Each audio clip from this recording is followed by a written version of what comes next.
Welcome everyone. Thank you for making the journey out, hanging out with us tonight. So if we would all stand and say pledge allegiance, begin our meeting. Pledge allegiance to the flag of the United States of America and to the republic for which it stands, one nation, under God, indivisible, with liberty and justice for all. Okay, our regular December meeting is upon us. Wow. Year is flying, huh? All right, well, let's start off with our administrator's report on agenda posting and notification of the meeting to the media.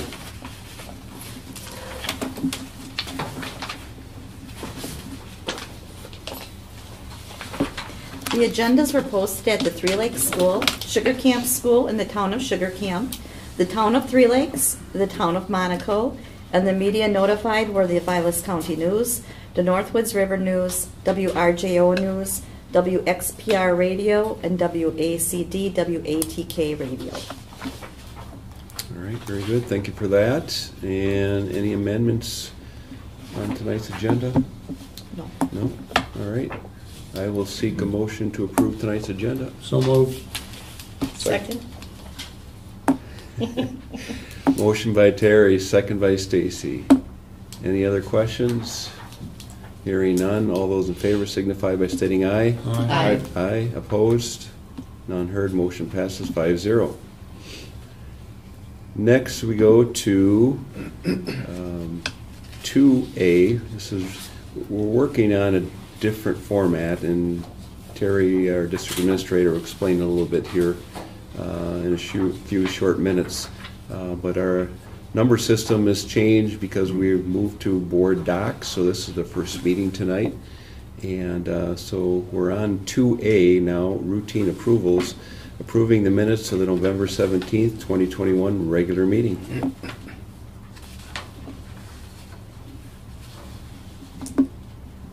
I'll motion to approve the minutes of the November 17, 2021 regular meeting. Second. Okay, motion by Stacy, second by Terry. Any other questions, comments? Hearing none, all those in favor signify by stating aye. Aye. Aye. That was aye, Colette? Yes. Okay, all right. And opposed? None heard. Motion passes 5-0. Next we go to 2B, approving vouchers and check register for the period of November 11th, 2021 through December 9th, 2021. I will make the motion to approve the checks dated November 11th, 2021 through December 9th, 2021 for accounts payable checks number 2122000049 through 2122000079.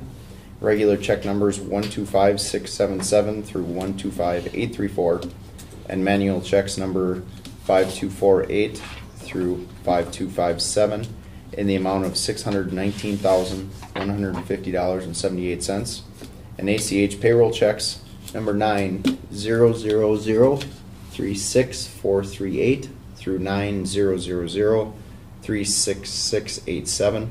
and regular payroll checks number 59170 through 59179 in the amount of $294,156.43 for a total amount of $913,307.21. All right, we have a motion. Second. Okay. So stated motion by Josh, second by Terry. All those in favor signify by stating aye. Aye. Aye. Opposed? None heard. Motion passes 5-0. Next we go to 3A, which is the public comments. We're interested in hearing comments from visitors regarding our agenda items. Would anyone wish to speak to agenda item tonight? I'm here just for 5D. If you need any questions, Chuck is in Montana. Got it. Okay. If you've got any questions, I can. Very good. Thank you, If David. I can, if I pick a phone call. All right. Very good. We'll move on to a slight change again in our agenda. We now have an administrator's report calling it, so Very Terry, good. you're on deck here. Thank you. I had asked Mike about moving to this when we moved the board docs. This is a real common practice to have an actual administrative report when you have a board meeting. And the reason being is there are many things that don't really fit under an actionable item or a full-blown report, such as me sharing with you tonight. We're moving into board docs. We've been talking about this, and it's going to be very beneficial for many reasons, specifically because we'll be able to easily find things. Our current system of putting things away and pulling them out, Carrie's great at it, but it's a lot more touching paper and shuffling through and searching documents, and this will keep our historical process right in place. It'll be much easier for us. And this is the format that it goes with, the general format. So there's going to be some learning curve here with our change in numbering. And you'll also see that as we're working through policy revisions now, that our policy numbers are going to start to convert into what is the standardized policy numbers that the rest of the state uses. So there's more learning to come, but it's very exciting. It's also searchable, It's very searchable. so you can search by keywords and such, so Correct. pretty slick. So in lines with that administrative report, I wanted to add one thing here. This past week, Governor Evers did announce the $110 million investment going into the schools, which comes out to $133.72 per student. Three Lakes will receive, and actually has received, $66,324. The turnaround was remarkable. That went into the account within, I believe, 48 hours from the announcement. So that is here, and that was to supplement the aid that did not come through with the budget. And if you recall, he had discussed that this summer, that he was going to see that happen. So that was positive news that we received. And in addition to that, I'm going to include now the personnel report under the administrative report. So you'll hear about that first place rather than at the end of the meeting. Our hirings this month were Shannon Votis, paraprofessional, John Fink, assistant wrestling coach, Al Votis, trap club advisor, Bethany Puffer, band director, and Jason Schreiber, vocal music director. And the music folks, those were the supplemental work that they do and not their teaching contract.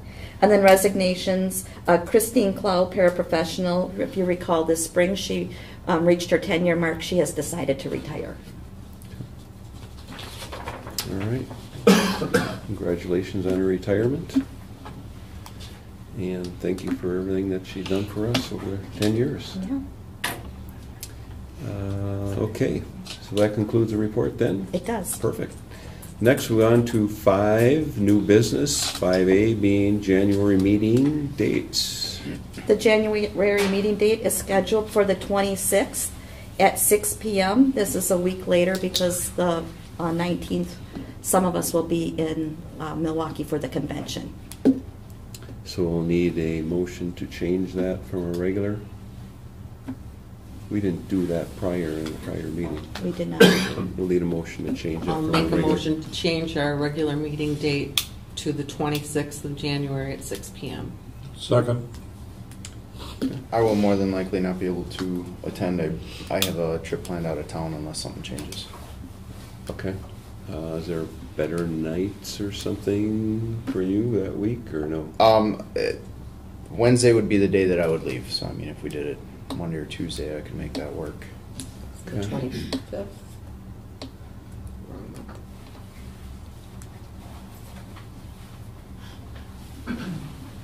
How does that fit in your schedule, Terry? I can make whatever work. Okay. All right.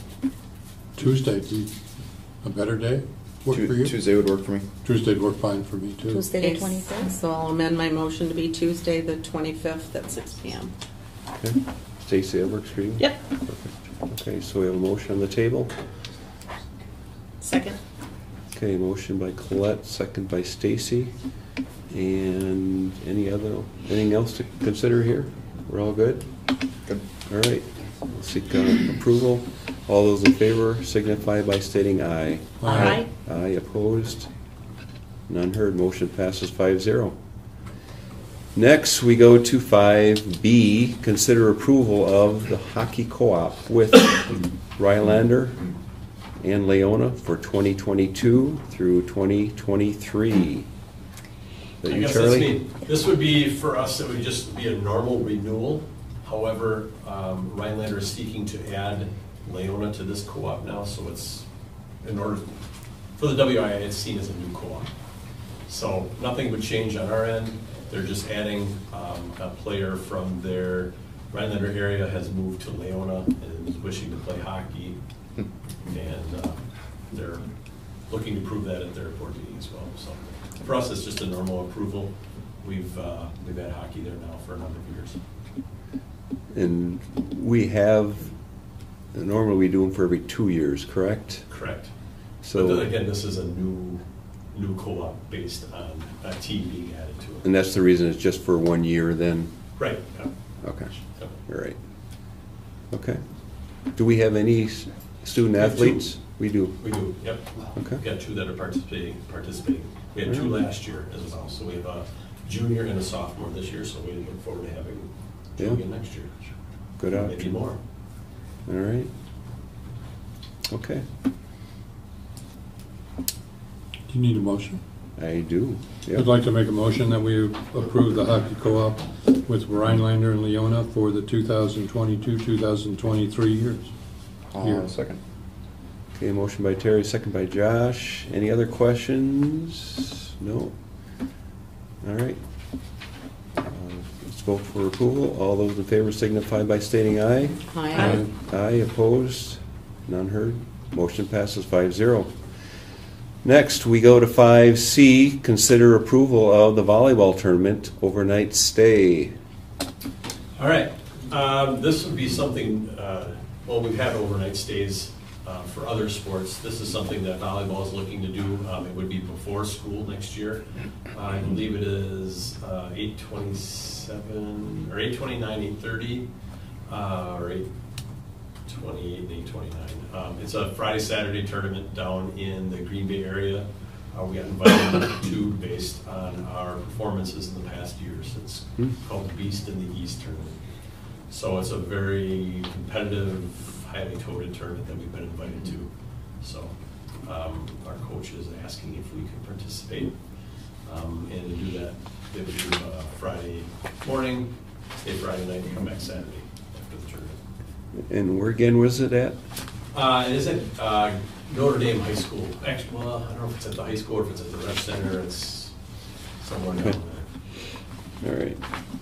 And how is this going to be paid for? So basically, the way it's been done in the past is the school would provide the normal transportation, and then the volleyball team would pay for their hotels and so on. So they do that through their concession stands and that kind of stuff. So the school would not pay for the overnight stay itself. We just need the approval for that. So is it just one night then? Just one night, yep. Okay. All right. And this is a varsity-only tournament, so we are 2 coaches and whoever's on the varsity roster at that time. Okay. So everything follows through as far as policy in terms of chaperones and number of adults, et cetera, et cetera. Good. Yep. All And they'd right. be well within that with the 2 coaches, probably. Okay. I'd like to make a motion that we consider approval for the volleyball tournament overnight stay in the Green Bay area next August. Correct. I'll second. Okay. All right. Any other questions? Hearing none, all those in favor signify by stating aye. Aye. Aye, opposed? None heard, motion passes 5-0. Moving along, we go to 5D, the Three Lakes Regional Aquatic and Fitness Center discussion. So just a quick review. We did bring this up for discussion at our meeting in Sugar Camp last month. It was the first time that came to the board in almost 2 years. And so there was a gap in some of the discussions and updates and such, just because of the pandemic largely. And I look back at the minutes that we've had back in November of 2019. That's when we had done the last board action on this. And I just want to read through the notes here just for review. Chuck Radke had presented information to the board regarding the Aquatic Center at the prior meetings, and those being September and October. This meeting here was the 11th of November that these minutes are taken from. The board will consider the conceptual approval and potential location for the Aquatic Center. There is no formal agreement at this time. The Aquatic Center group is looking for some approval to be able to move forward. Chuck Radke provided background and plans for the proposed Aquatic Center to those in attendance. He reiterated this project would be at no cost to the district. Lengthy discussions followed. District Administrator Terry Maney noted the concept of the Aquatic Center requires approval prior to doing a site needs assessment. Motion by Ingram, second by McCluskey, that we express as a board our conceptual approval of the addition of the Aquatic Center as a mutual relationship based on information presented. Motion passes 4-0. And then following that, potential locations for the Aquatic Center were discussed. Discussion followed regarding attaching the Aquatic Center to the existing school. That was the first plan, or placing elsewhere on school property. The site south of the parking lot was discussed at depth. This location would leave the backside of the school building open for other options in the future. District Administrator Terry Maney noted discussions with staff have been positive. Staff is very interested in the possibilities for the school and community, but feel the claim the project will not fall on the taxpayers must be supported. Motion by Ingram, second by Volk, that the preferred location for the Aquatic Center is located off the south side of the parking lot, subject to the review of a professional engineer and in the best interest of the school. Lengthy discussion followed. Motion carried 4-0. So that all took place on the 6th of November 2019. And so board action has taken place on that. We needed to get an update from Chuck, and that happened at the Sugar Camp meeting. And there were some questions. I know Josh had some, and Colette, and maybe there were some others that had questions as well, and gave you time to seek additional information. And so bring it up for discussion. So is there any other additional questions that you may have, or comments, things that you would like to address? As far as questions, no. My only comment would be is that my feeling would be, well, I guess there is one question based on what I'm reading here. So the property to the south of the parking lot here is part of that school and part of that town? Because it does mention here it could be as simple as the town donating the property to the school or some other agreement. There is a strip of land that falls into that easement area, so that would have to be approved. So there is town and school Yes. land there? Mhm. Okay. And that we didn't go into real in-depth, but definitely that conversation would have to take place and agreements be formalized before a project began. Okay.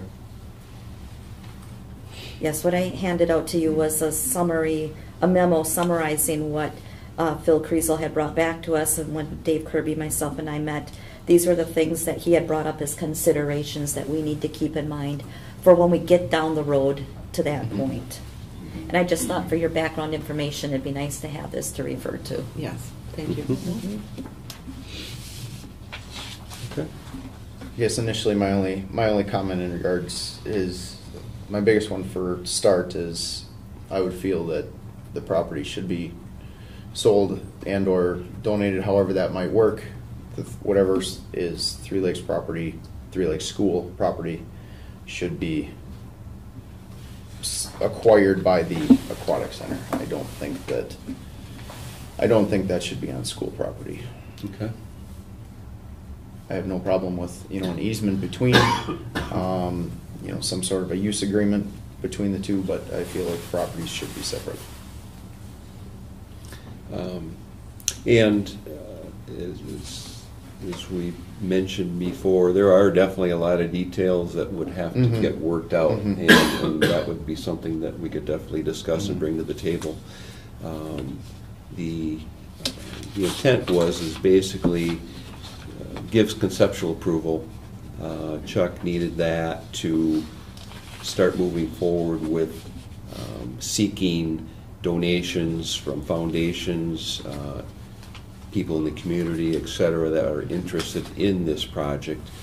And so basically see if it's got legs, right? And we don't know until we start asking and seeing where it's going to go. But there were a lot of positives that the district could benefit from this project, and so the board at that time felt that it was definitely in the school's best interest to move forward with that. Is there anything else, David, that you would like to bring forward? No, it was just, as long as, Phil did his survey and did his, work and, answered all the other questions we needed answered and things like that. And, that other property from the town would just be, it's a 100-foot strip. And it would just give us that much more buffer for what we need. Okay. All right. Terry, anything else to add? No, not at this point. I just think that this helps build the background information, and then I think it's back in Chuck's hands to see what he's going to do with fundraising or donors, or who's actually going to step up and say, yeah, we're going to, because if I recall, he said that he would have at least 75% of the funds secured in his mind before he'd be coming back to us. And that's going to take some time. Mm-hmm. Okay. Very good. Well, so are any other questions that we've got? We're good until we get more information, right? Okay. So We wish them luck with their fundraising. yeah. So again, thanks to you and the committee for, I guess, moving this forward in the community, and hopefully it comes to fruition that we can sit down at a table and discuss this further. So, very good. Thank you, David. Yep. All right, next.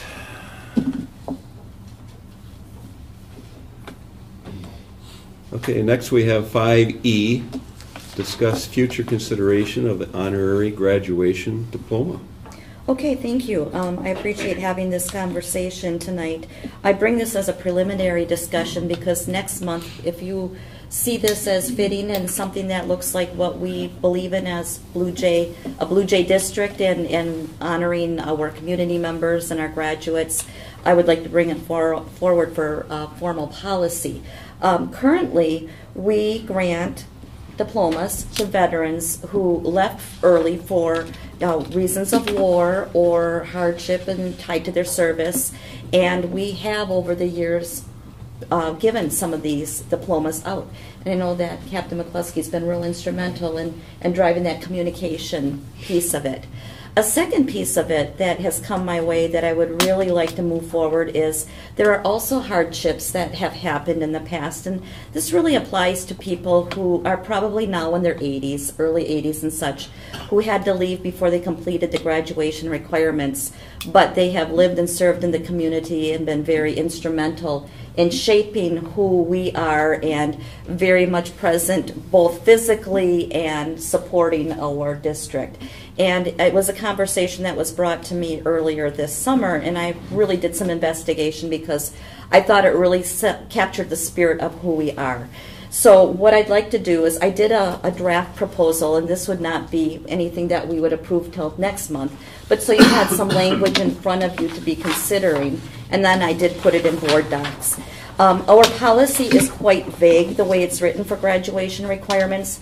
We in fact don't even recognize within our district policy the veterans that comes from, state, that you can do that state and federal. And I would like to rework that policy and include both the diplomas to veterans and the honorary diploma to a community member, should it be warranted or desired in that policy. So that's what I open up to this with you. I think the veterans diploma is very much what we've been doing. 65 years or older, they attended a school district high school, or they're within our, or Wisconsin high school, or they're within our district. They left for serving in the armed forces. That's all self-explanatory. But then the second piece would be for a hardship. And the criteria that I found, there's not a lot of schools. I would say that we would probably be one of very few in the state that has a formal policy. But what I found was generally at least 40 years would have passed since that person would have graduated with their class, and normally it's considerably more. They exemplify what it would be to be a Blue Jay graduate, and they've demonstrated this through their life accomplishments and their experiences and connections to the community. I did find that generally that the request is for a living recipient, though the board can make considerations or waive the criteria in certain cases if that would be their desire. Sometimes that has come up in the past with the veterans diploma. So with that, I would answer any questions or take any thoughts that you might like to consider. Just for information, what I've done the last almost yearly for the last 15 years is I've published a letter to the editor in the local newspaper, and I have got Pine's approval and Rhinelander's approval to list them in the letter as well. I wrote it for Three Lakes, but we might as well add the other two districts for the same letter, I guess. And as far as I know, we have had 2 people come forward. If you remember at our graduation 10 years ago, 12 years ago, a gentleman from the Navy in Korea, we did here in our gym, and then Northland Pines had one about 6 years ago or 5 years ago. And it was really just a smashing success if anybody comes forward. It was primarily done for World War II vets, but there's not so many of them around anymore. The demographics haven't been kind to them. So it would probably be a Korean war, and I'm not sure about Vietnam because I'm not sure a lot of people would have quit high school to go to Vietnam, but we'll, it would be what it is, and they either meet the criteria or not. The point being that we should, I would like to, since all 3 schools now have new administrators within the last 2 years, I think I need to go back and recontact with them to make sure that they don't mind me putting in our letter their name and doing an advertisement for all 3 districts. And this policy would basically extend something that we've already done as a precedent Yes. in the past. So, Well, it's state statute, I mean, it's all, and that's basically what Terry has provided here. And it's there, and it's there for a good reason. And we'd be fortunate to have somebody come forward because it really, really makes up for a wonderful graduation. yeah. Yep. Okay. Any other questions? I guess we'll look forward to seeing that proposal next month. Okay. Perfect. We'll have it. All right, very good. Thank you for working on that.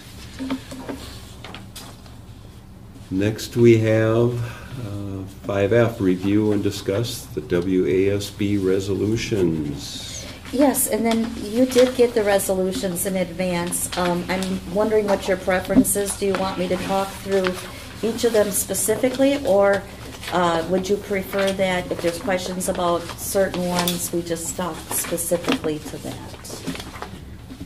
I don't want to just reread to you, but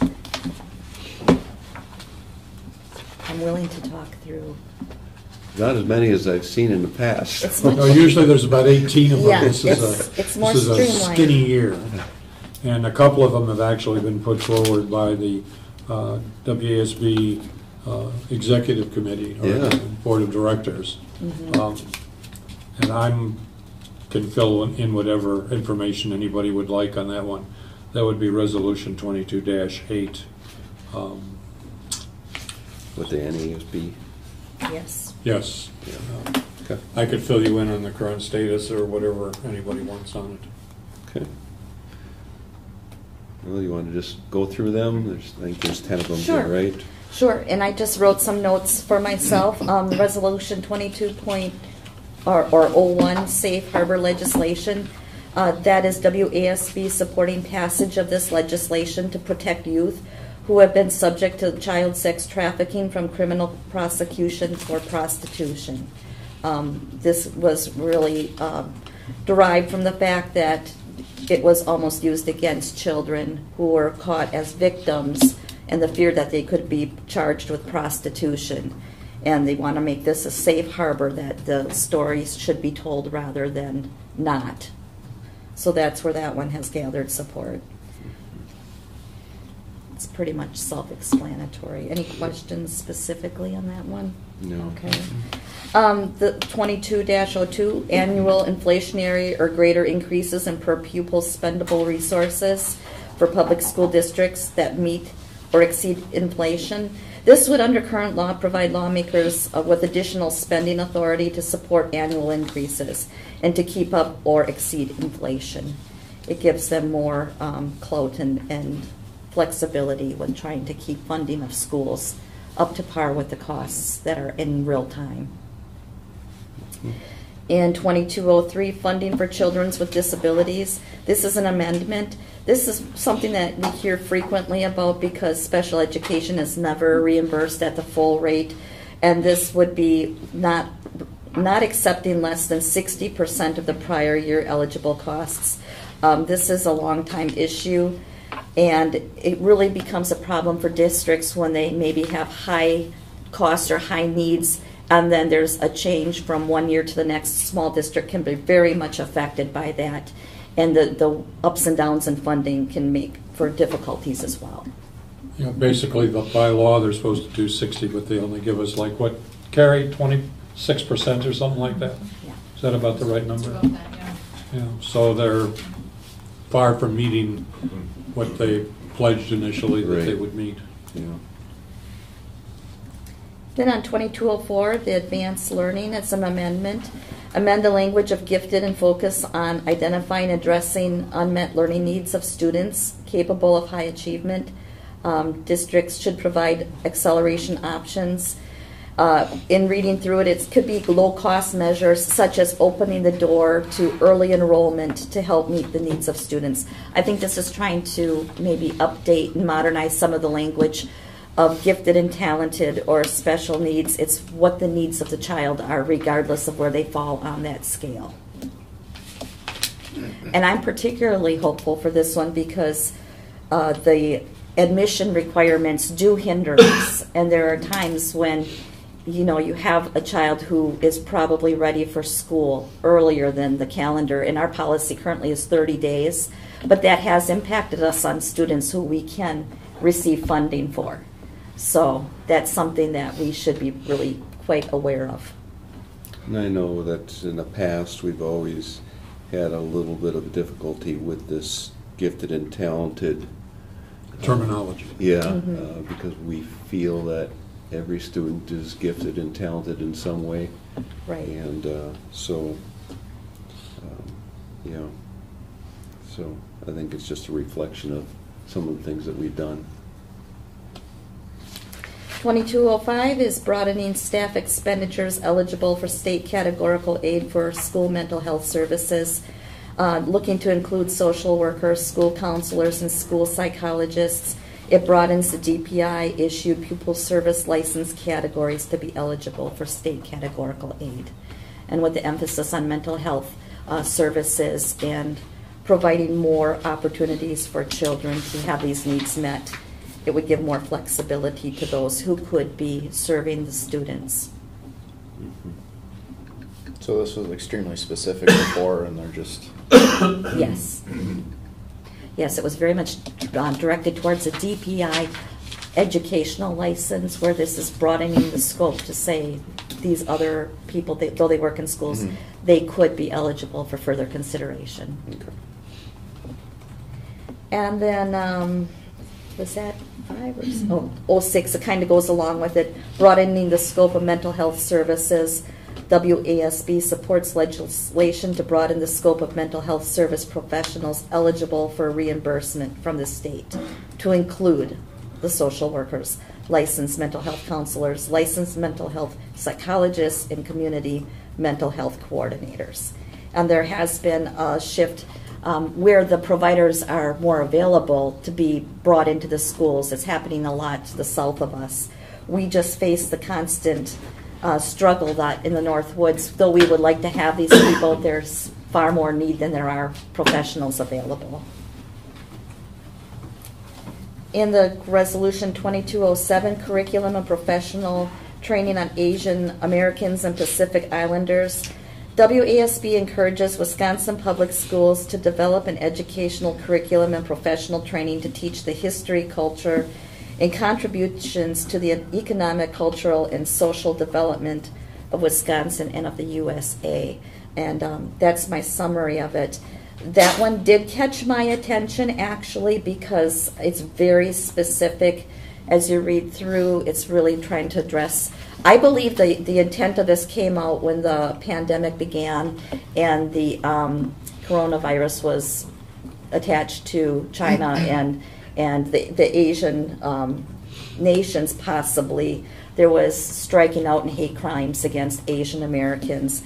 And I think that was part of the impetus. I could be wrong. Terry, you can correct me. Well, these have always had a hard time Yeah. because they've been a number of these in the past, and they're very focused on one particular segment of the population. Correct. And they've mostly been defeated. Correct. And they've been defeated not on the basis that they're not a good thing or they shouldn't be done, but that it's so focused, it's forgetting a lot of people over here. And that's the same thing with this one. And that's my part 2 of this. That is what caught my eye on this one as well, because it is so specifically focused to that.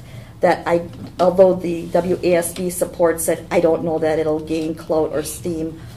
And frankly, I'm always very apprehensive when we're talking about adding new curriculum and another add-on to what the school is expected to do and provide. Generally doesn't come with additional funding or resources or personnel to do it. And it's a one-size-fit-all approach, which it doesn't work that way for every district. No. So, yeah. I mean, we could make the same argument up here for the Polish community or the German community, and it's Correct. Well, like I say, they've addressed the Native American community and the Hmong community down in the Wausau, and they've always had trouble passing these because they've had trouble. Yeah. Yeah. Okay, and then the next one was related to the WASB national presence and or the National Association membership repeal and recreate. This had to do with the fallout of the National School Board Association, the letter that went out a couple of months ago that was not under the advisement or support of the State of Wisconsin WASB organization. And what they're doing here, I believe, is opening the door to, although they want to have a national presence, not necessarily it be the affiliation with NSBA. And do you have more information on that to clarify that? Well, it all goes back to that letter that they sent out 2 months ago. The letter was poorly staffed, it was poorly written, and there was a big blowback. And there are 19 states now have discussed the formation of a different group than the National School Board Association to represent the state of Wisconsin, and we have been active in that. The bottom line will be what the NSBA does to convince us that they've made fixes and improvements If they do that, we'll probably go back and join them again. But there's a number of these, and the design here is to delete the NSBA name so that there is just a national group, and that would set the way if we wanted to have a Midwest one, for example, just for all the Midwestern states. That might be in the cards as a separate thing and an offshoot or something as an alternative to the NSBA.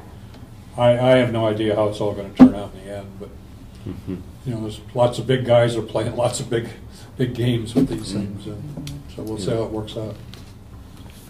So it constantly, you know, many times it references or you know, another national association, and every time it's doing that, it's just opening that door to... It's opening the door to... If somebody forms another... Correct. Okay. If the Midwest does, and there's about, in the Midwest region right now, I think there's about 9, maybe 10 states.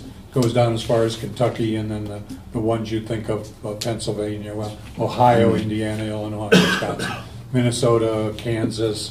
Anyway, the group you'd think is the Midwest. And they definitely are a lot of talk has been and a lot of planning has been put forth to form a separate organization.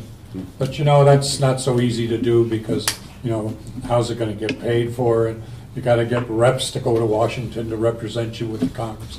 And it's not an easy undertaking to do. So I don't know how it's all going to turn out. But this is basically just changing it. It's just not an automatic requirement. Correct. That Correct. the WSCB is... NSBA is gone now with these changes, and assuming they're approved in January, there will not be the door will be open for changes. Yep. Yep. And the following two, the 2209 Impact Aid and 2210 Elementary and Secondary Education Act, same wording, changing from the NSBA to and/or in a national association. Does everybody know what Impact Aid is? Okay. Terry, I guess I would like if you don't mind, No. quick rundown. Sure. Okay, so on the resolution of the... No, I'm sorry, of the impact aid. Oh, I'm question. sorry. Well, I opened the door. Yeah. No, there's a number of there's a lot of land in America that goes to special uses. Goes to the armed forces. They have bases. The Native Americans have tribal lands, and all this land is tax-free out of the tax base. Well, the students there have every right to get supported as well as the rest of the people. So they put together this thing called Impact Aid. So if there was an Army base south of town here or something, and it had X amount of acres that went along with it, there would be Impact Aid, which would come with that to the district here in Three Lakes to help offset the fact that we can't get tax stuff out of there. Well, the Impact Aid, like everything else, you know, it started out and it was fine, and now it's only like half funded. Yeah. And so, you know, people who fall into this area, it's a real struggle. So they want to increase the Impact Aid. Thank you.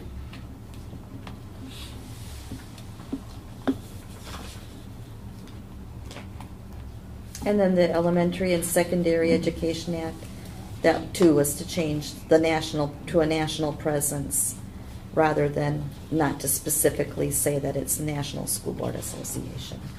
It's not changing anything really within. All right.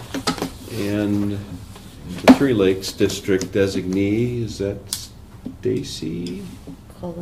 Colette. All right. So you'll get your opportunity in January to be part of a larger discussion about this, and we've always allowed the member that chooses to take that responsibility to vote your conscience.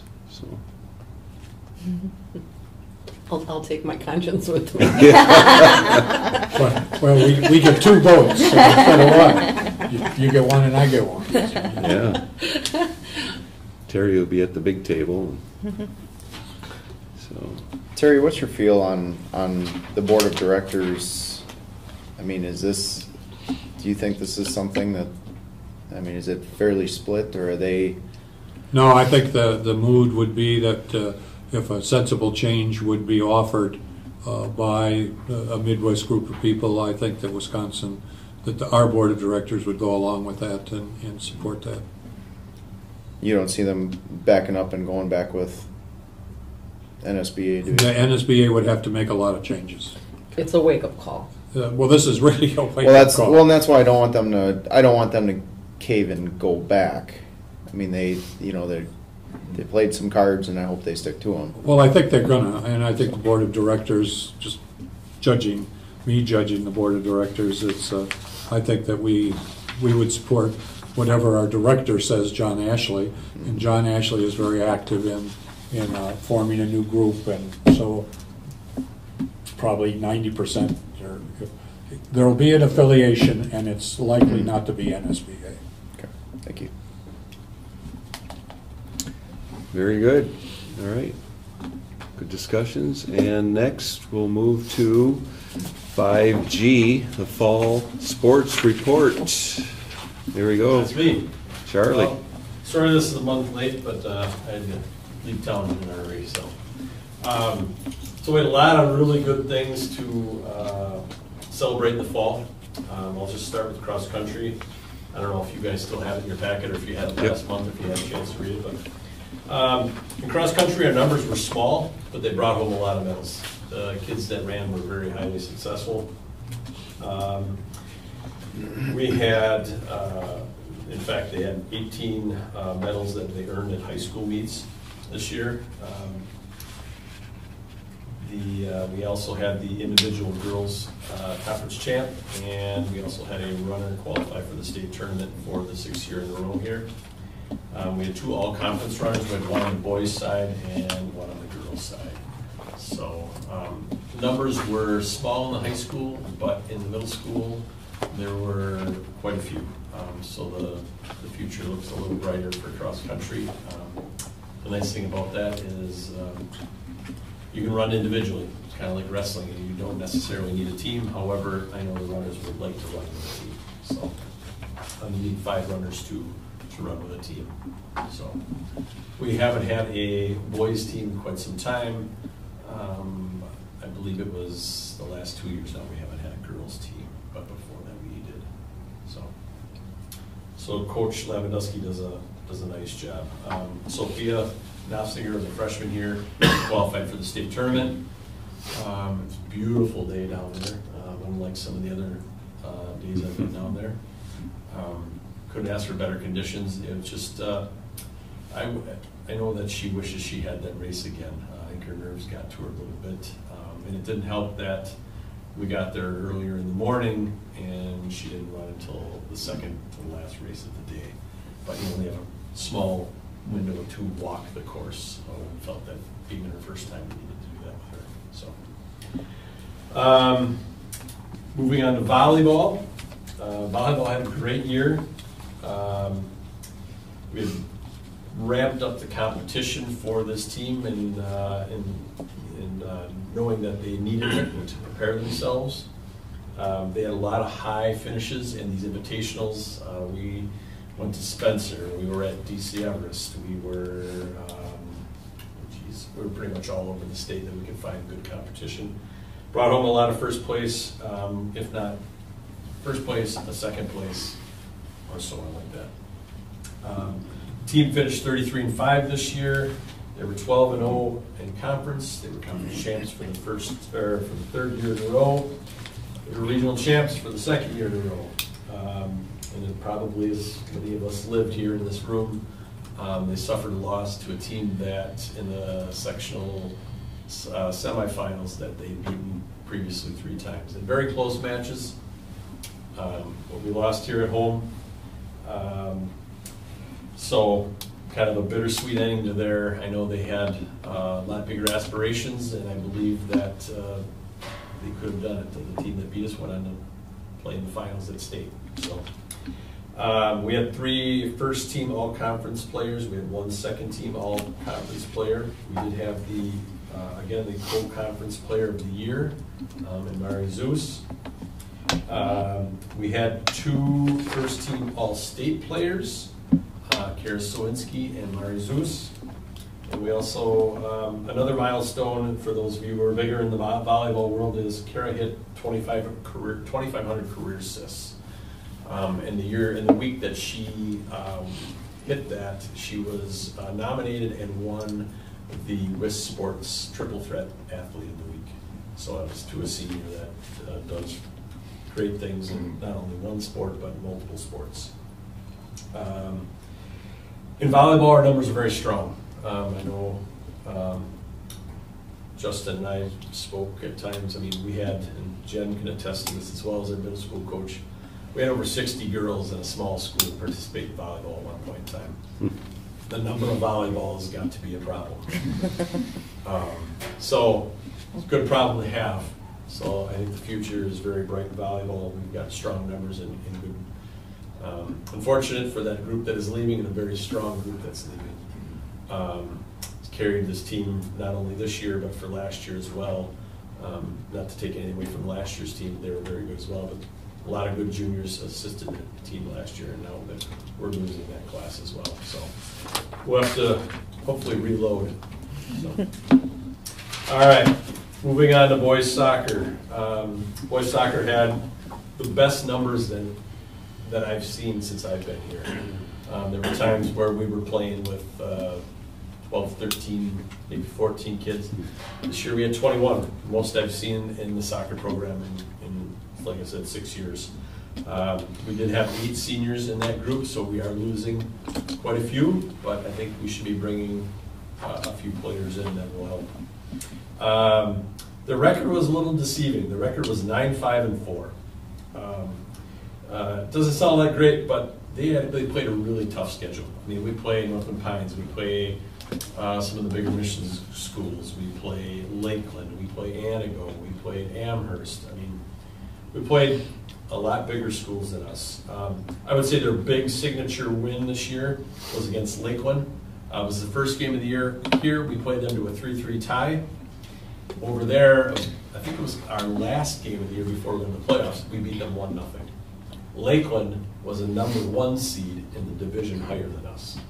We were, I think, the 3 seed in our division. So, I mean, we beat a really good team at the end of the year that is in the division highest and was not only the best team in that second or regional bracket. So they had a really nice time, nice year. They ended up losing to Bayfield, which is one team that is in our conference. They lost 4-3, and they kind of got blown out by them early in the year. Came back and lost 1-0, and then in the regional round, they were winning that game most of the way, and then they ended up losing 4-3. So unfortunately, their year didn't end where they would like. Bayfield went on to lose by 1 goal to I believe it was Arcadia. And Arcadia went to state. They lost 1-0 to Arcadia. So they were right there. They had 3 first-team all-conference players as well. They had 1 second-team all-conference player and 1 player. We had 1 player from Phelps. So we had 2 that came down for the first night of practice, and only 1 continued on after that. So football numbers have been pretty much steady. They've been between 15 and 17 kids. We have not had a JV, an 8 player for quite some time now, but we're pretty good right there with that 15 to 17 number. We're able to provide a pretty good varsity team every year. This year their record was 7-1. They were second in conference. They got beat by Leona Wabino here, which was, I believe, our homecoming game. It was the kind of a rainy, misty day. They were a playoff qualifier. They were the number 3 seed, and they did lose a close game in Leona Wabino. The seeding didn't go quite how we had anticipated. It's seeded by computer generated. Yeah, computer generated seeding. We thought Leona Wabino would be the 1 seed and Lena would be the 2. We kind of knew we were going to be the 3 no matter what. Florence would be the 4. They flip-flopped Leona Wabino and Lena, so we ended up playing Leona Wabino first round. I really believe that we probably could have beat the Lena team, but never got a chance to see them. So they lost a close game over there. they, as far as all-conference, they had 2 first-team all-conference players on offense, 3 first-team all-conference players on defense. We did have the co-offensive player of the year in Ashton Maney. And we had 1 second team on offense, all-conference, 3 second team on defense, and 3 honorable mentions. So I would say overall, probably our most successful year in fall sports since I've been here, across the board. There were a lot of good things. Participation numbers were good. Not to mention our junior high volleyball, our junior high football team went undefeated this year. Volleyball, I think, suffered 1 loss to Leona Wabino, but I think came back and beat them the next time.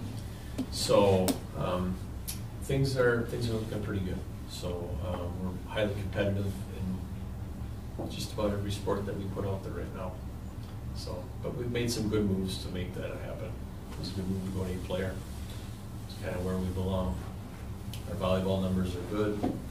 Soccer's, soccer's soccer. It's going to be difficult to sustain, I look at it as in the fall, we struggle with boys, and the girls, we struggle in the spring with girls because we provide multiple opportunities. 3 for the boys in the fall, 3 for the girls in the spring. So we're spread pretty thin at times. So. Do you have a percentage of participation? Just rough, doesn't it? Rough percentage. Or you want me to include drama and all that stuff? It's up to you. I would say, I don't know, just something like 50%. If you're including drama, music, 50 to 65. Yeah, I was going to say, I think at one point in time I did the numbers, it was close to 70% that were doing something. I know that, at one point in time in the spring, I think I asked, kids to stand up if they were involved in something. And I think I did the numbers, it was over 70%. We had a lot of people participating. One thing that we did add this year is we have offered the dual sport athlete, and that's where an athlete can participate. I think you maybe read that in some of your summaries, where an athlete can participate in more than one sport. We found that a lot of the smaller schools, our size, and maybe even a little bit bigger, have been offering that for a while. It's something that past administration was somewhat on board, some wasn't, and with the change, I think it's looked at as maybe something that we need to do just to keep our programs operating at a high level. It's not an easy thing for that athlete, and sometimes scheduling-wise, it doesn't work out all the greatest, but we do what we can to try and make it work for all. So, thank you. Yeah. All right. Well, thanks to all the coaches and all the good work that you do, Charlie. Well, thank you. The coaches do the bulk of it. So. Yeah. There's a lot that goes into it. Next, 5H, we have the 2021 school report card report. Okay. I'm just going to kick it off briefly. Steve's going to put it up for us. It'll be on the screen behind you. And I didn't make a copy for everybody because I did put the PowerPoint in your packet. But if you want a hard copy, I've got an extra. I do. Okay, I'm going to move so I can talk to it.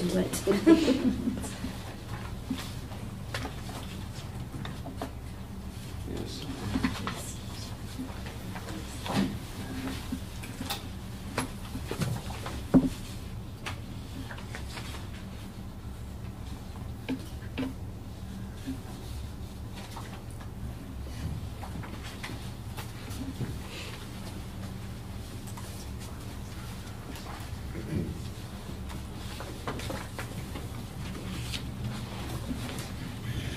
Okay, so last month I told you that the reports were in and we did a media release where they were at.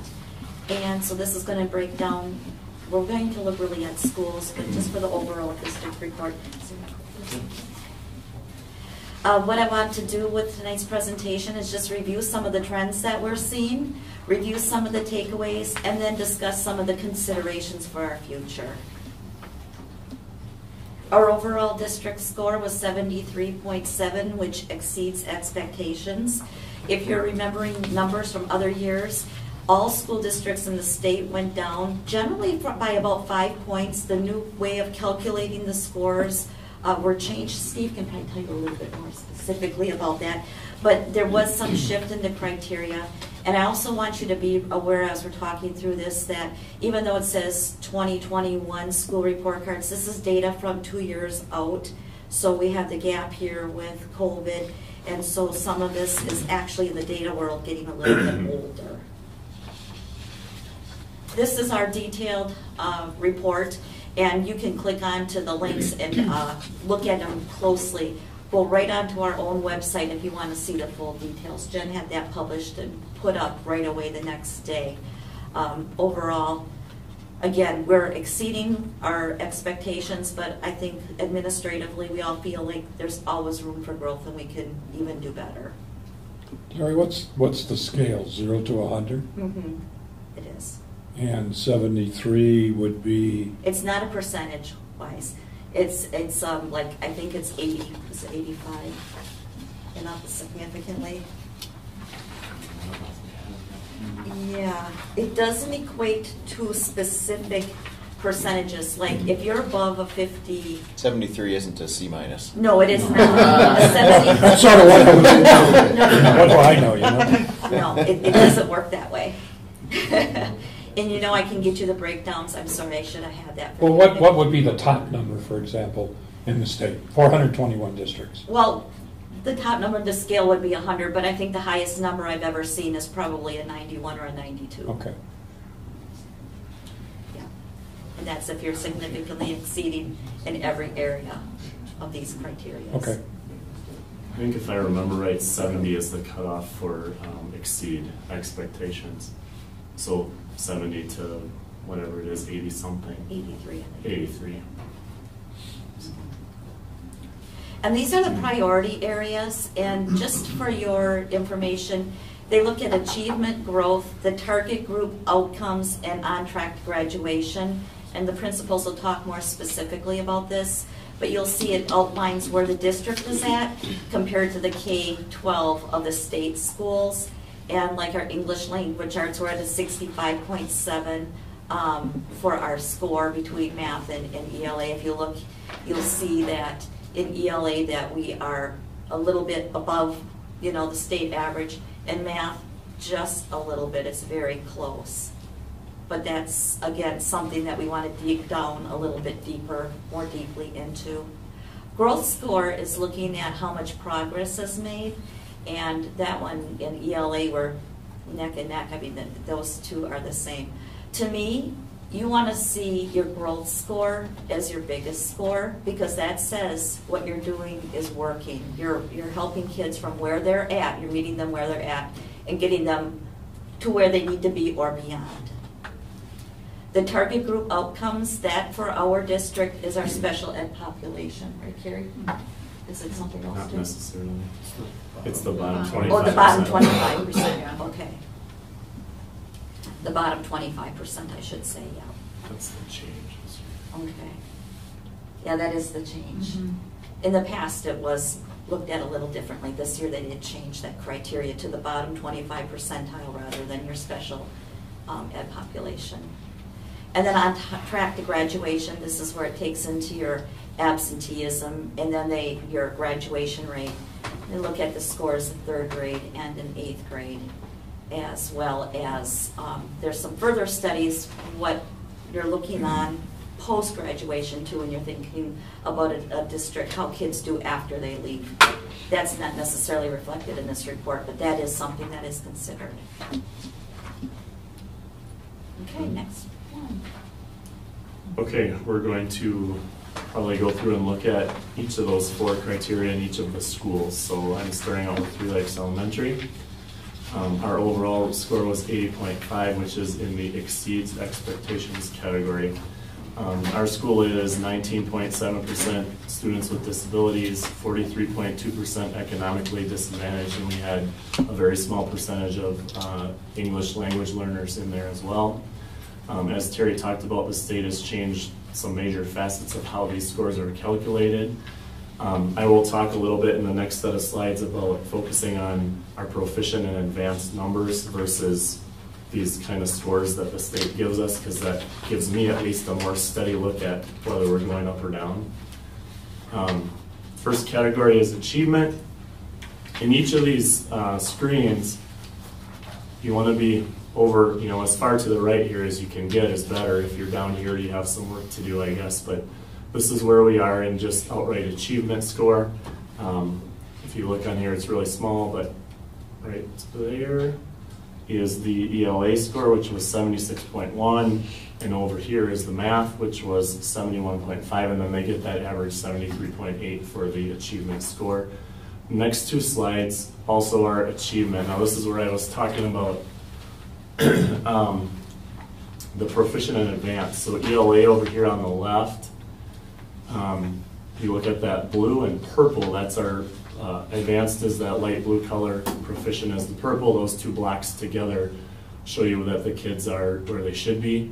The yellow is basic, and that orange on top is the kids that are really behind on achievement. And I'm going to note here that the gap year is in here, so this is 18-19, there is no 19-20, and then we have 20-21. How they calculate these scores is they put them into a formula, but this most recent column is multiplied at 1.5 times whatever this is. This one, the middle one, is 1.25, and this other one is 1.0 times, so they're weighted. So these are three different groups of kids that we're looking at over on this one. Generally it's 3 years, but this is a 4-year span. So you have to keep that in mind. If you look at that oldest group that's in here, the 17, 18, there's only, when we took this test, there was only one set of kids that were actually still in elementary school when we took this test. So we're looking back over 3 or 4 years here. So that's how they kind of keep that smooth up and down transition. So that's just, yep, Mike. So just to make sure I understand, Yep. in the figures for 2020 and through 2021, is it including the 19 through 20 year?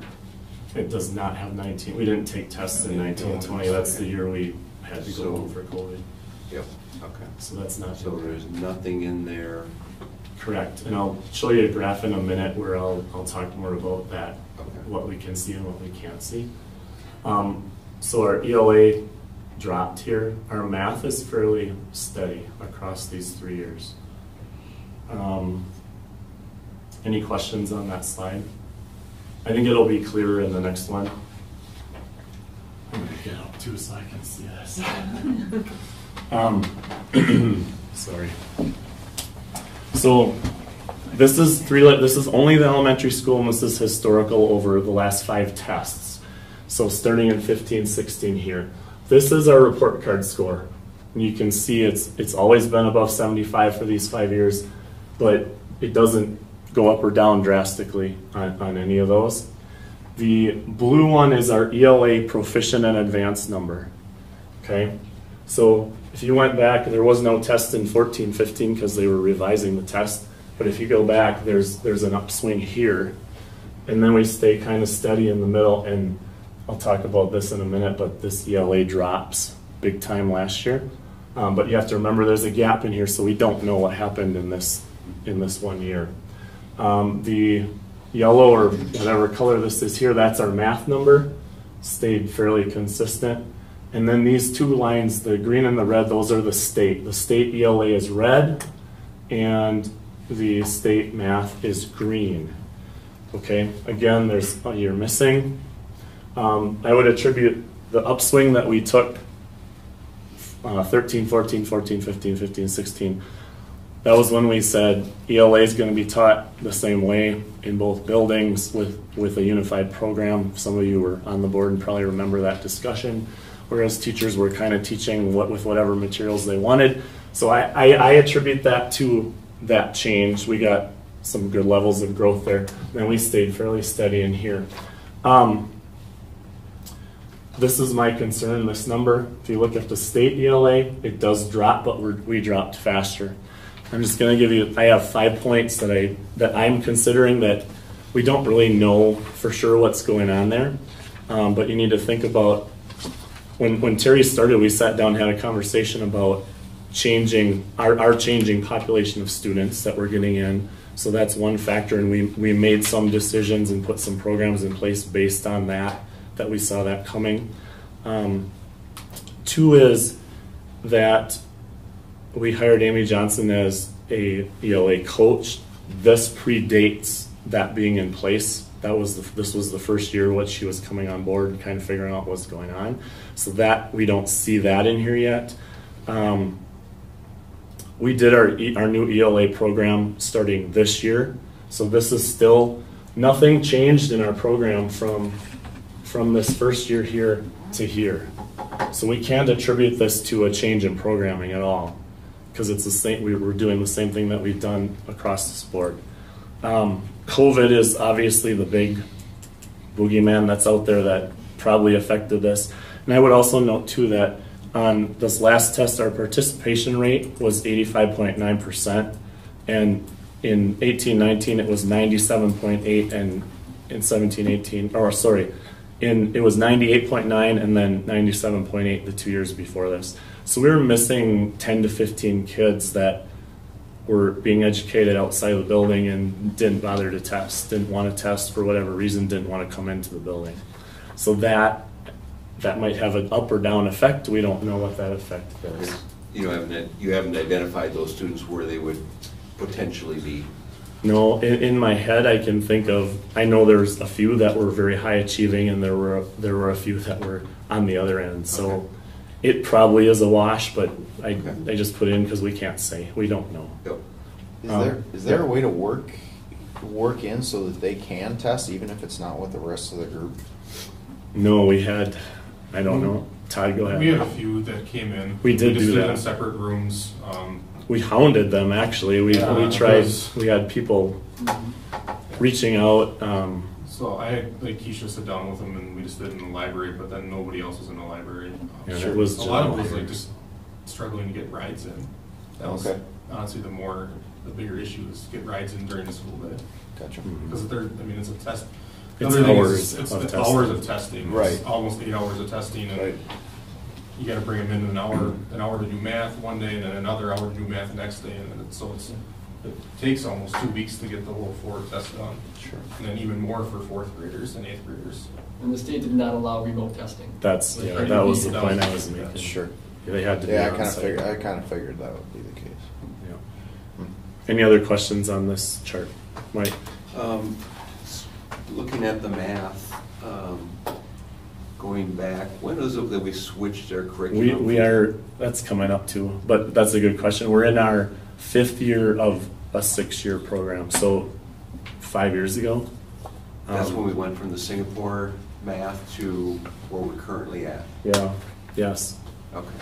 And I don't know, I guess in the spirit of being very transparent, I don't believe we ever really did Singapore math. Okay. I know That's what those of you who were on the board were told we were doing Singapore math, but that was not being implemented across the board. Some people were doing it, some people weren't. Right. Was that a building difference? No. It was, I don't know how honest you want me to be. This is what I was told. This is my first year in, and I was kind of shocked to find out that there wasn't a unified curriculum in math or ELA. It was just kind of left, here are the standards that we're following. Teachers, you can pick your own materials. And Rob Peterson actually told me, hey, we were told that we had to do Singapore math the first year of the 5-year, and then we could pick whatever materials we want as long as we were adhering to the spirit of what Singapore math was. So what it really was my 4th, 5th, and 6th were doing a Pearson product. My K1-2s were just teaching with whatever materials they wanted, and I think 3rd grade might have been doing Singapore math at the time. So it was all over the board. And I can't speak to Todd's building, and he wasn't here at the time either. So I don't believe that Sugar Camp was ever doing it. They were supposed to be trailing behind in implementation, but I don't, based on what I remember from And they were Stacy like a year telling me. behind her, Yeah. supposedly. It was probably very similar in that building. They probably tried it and then reverted back to whatever they wanted to do. So that decision, I mean, that would have happened just prior to 2015. So we can see Yeah, this that is we've come 4, up. 3, 2, 1. This is the last year where there was no, where we weren't using McGraw Hill, and this is where we started. Yep. Okay. All right. So that was a good decision. I think so too. Yeah. Yeah. Anything else here? Okay, as quickly as I can then. Growth. Again, as Terry said, this is the big one, I think. We're in a good spot here. We're almost all the way. This compares us to other schools. We're the same or higher than 82.2% as far as the growth score, so that's really good. Target group outcomes. Oh, let me back up. Sorry, this one also does that 3-year smoothing where they're rating. It's 1.5 times 1 point time and 0.5 times, so you're going back three tests again. This isn't just looking at last year. So there are always 3 groups in the formula. I ask a quick question on growth Mhm. versus achievement. I mean, if you're a district that has a lower achievement score, isn't it easier to see a higher growth? Yes. So, and if you're a higher achieving district, it's more difficult to have more growth. Yes, that's correct. And we talked about that in our meeting the other day, that those scores on that cover page can be deceiving, because you could have a really low achievement district that had pretty good growth, and they're still, several levels below where we might be, but their score might be 85 or 90 Yeah, they'll be higher. because they made that huge jump. So you want to see growth, but at the same time, achievement is basically, that's the level where you were last year, and then what's the change from last year? That's your growth, correct? I think about how you asked that. What is growth measuring? Growth is measuring that last cohort of kids compared to this new cohort of kids and how much you went up. So some of those same kids are in that number, but not all of them. Okay. And that's I've always been confused by that, because I would want to be comparing the same set of kids every year to see how they're growing, but there really is. Right. There's always third, fourth, fifth. There's always 4 groups in our score, so there's always one going out and a new one coming in. So it changes a little bit. So you are comparing some apples to apples, but some of those kids, if you hit a really high year or a really low year, that's going to move you on achievement, and it might move you on growth too, depending on what that group does. Okay. Target group outcomes this was the big change. We used to have what was called closing gaps, and that compared your, I don't want to say regular population, but the groups you were looking at were your socioeconomic status could be a group, your racial or ethnic makeup could be a group, and your economically disadvantaged could be a group. So instead of pinholing those groups now, they're just saying, in your population, the lowest scoring 25% is now your target group. Whether there will be a mix in there. Some will be special ed, some will be economically disadvantaged. It's just, when you list out all the scores, it's those bottom 25%. When Todd talks, they don't have is this the one you don't have? Yeah, we don't have one because 25% of the kids that tested would only be like 11 kids. So because that would kind of tell you through the data who is who, they just leave it blank. So it's got to be at least 20 kids in order to get the target group score. Yeah, and that's a good illustration too of how when you look at the overall scores, our score here in this elementary is based on 4 areas. Theirs is only based on 3, so how can you compare those necessarily on the report card overall score? You can look at proficient and advanced, and that's comparable, but you can't really say, well, they had a 76 or whatever it was, and we had an 80. They're not the same necessarily set of numbers that you're looking at. We're in a good spot here as well. this is part of the target group, so I just wanted to show this to illustrate. This is the achievement score of our lowest 25%. So this is our non-target group, so that upper 75%. This is a big gap in both of these, in ELA and in math. But then when you look at the growth score, our non-target group is growing there, and these are fairly close. We want this to be equal at least, or ideally this one would be higher because then they're catching up. But you don't, this isn't too bad. This is not good, but that you would expect that when you're taking the bottom 25% and comparing them to the top 75%. So let me make sure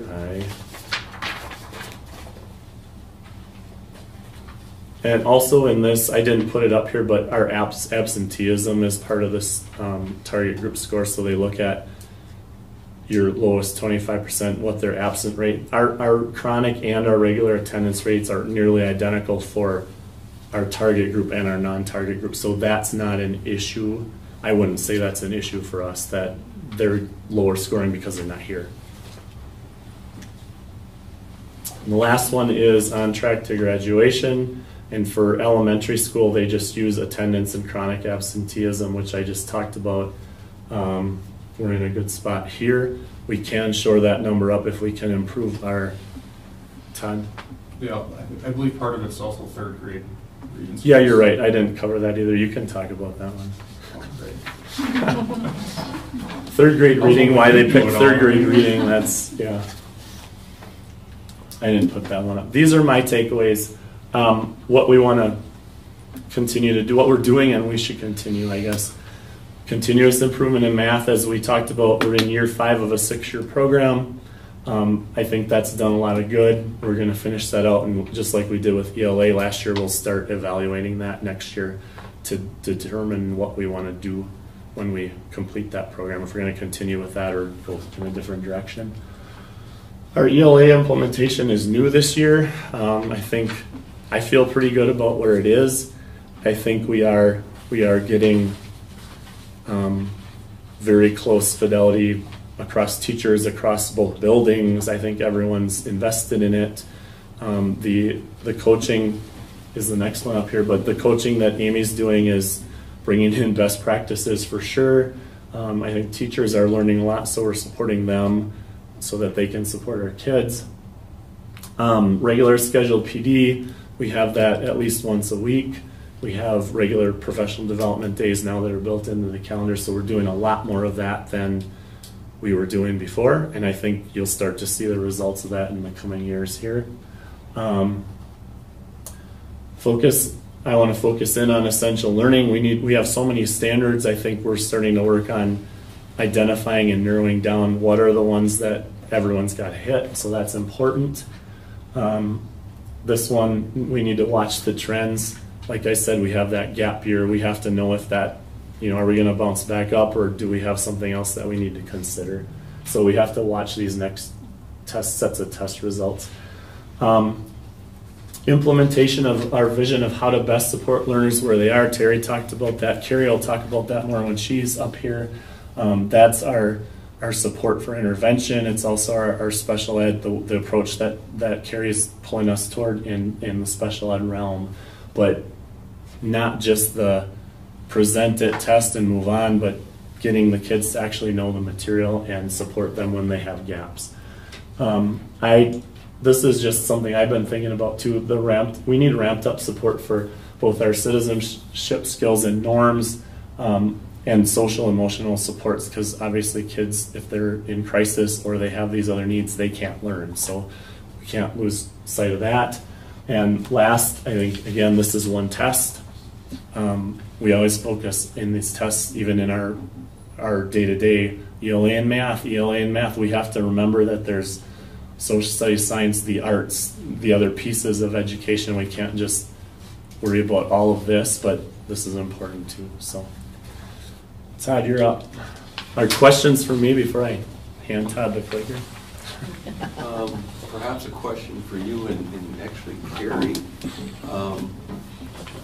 Carrie, now you're part of the, I would assume you are probably involved with the below basic proficient students and such.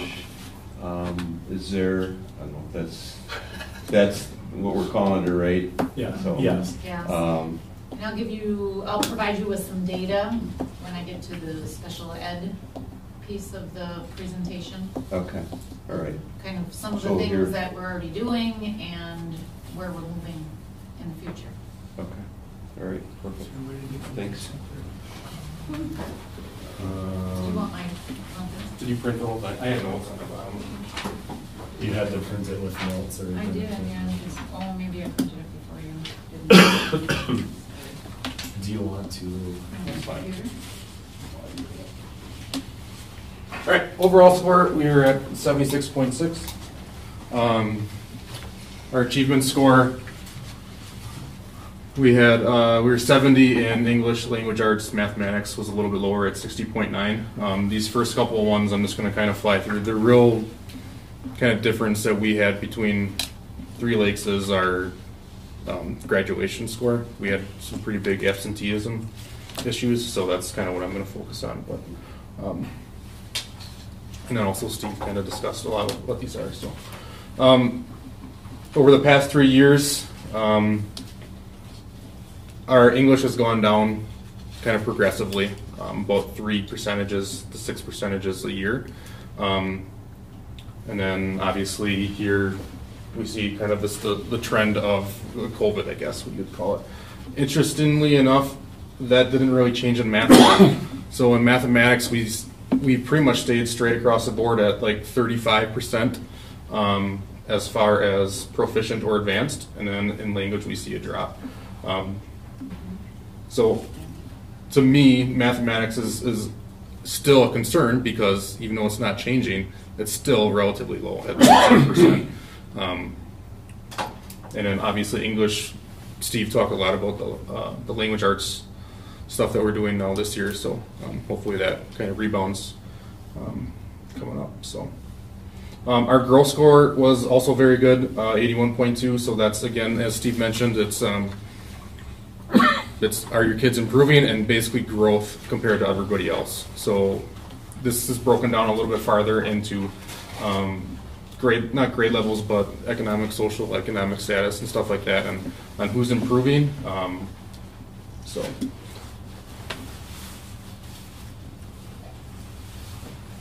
This is the target outcomes that we talked about, that this is a score that Sugar Camp does not have. Again, they take the bottom 25%, and since our school we only had 44 kids that tested, that's only 11 kids. So because we're under 20 total, they just don't even give us a score for this. So there's nothing in target outcomes. We don't get the data or anything. It's just not available to us. This is kind of the big area here that I want to talk about, chronic absenteeism, and then also school-wide attendance. We're below state average in those two things. So that's very concerning. And then, like I said, third grade English is also part of that on track to graduation. So even though we had a relatively, looks like a high score, we're below average compared to the state, which is not ideal, especially for an elementary building. And I'll kind of show you the deep dive data for this. This was all before, this is all pre-COVID data as well. So some of you might remember a few years back, we had pretty big sickness, influenza A and B roll through grades. And if you look at the year on there, that's a big part of it. So when you're only dealing with 40 or 50 kids and 10 of them are out for a week and a half or 2 weeks, there's going to be a lot of absenteeism. So that's where I kind of think about that. I believe it was third grade that it was 70% of the kids There was like 2 kids. for almost a week and a half or 2 weeks. So I think it was 7 or 8 kids out of 10 in just one grade. It was, yeah. So it lasted a long time too. And then also it affected 5th grade and then a little bit of 6th grade too. So I don't think it's that it's obviously not kids are skipping school because parents are bringing them to school. It's more you get a few kids that wipe out the rest of them. But you can see pretty big increase here, 19.2%. So 20% of our kids out of roughly 50. One class can wipe that up pretty quickly. So most of these takeaways are very similar to Steve, with obviously the ELA implementation, since we're doing it across elementary buildings. We need our kids in school is my biggest thing, so I think we need to create some sort of monthly perfect attendance award. We do it at the end of the year, but with elementary kids, as we know, you need to be doing it frequently and making them aware of it. So I think if we do that monthly at our assemblies and stuff like that, it might help just encourage kids to be at school. It's a little difficult to push attendance this year and last year, especially with COVID, but and yeah, I mean, we want them to stay home, but at the same time, but like I said, those numbers were pre-COVID, so it's also, it was an issue then. So yeah. Do you think that could drag kids? I mean, the kids that want that though. Do you think it could force them to come to school sick? It could. So I don't think it's the time to do it now. Yeah, I would agree with you, but I also think there's probably more kids that are staying home sick when they're not really sick, and they could be at school. Yeah. So then you'd know that better than us. Yeah. So I think there's probably quite a few more than that. There's also a lot of kids that should never get on the bus. So,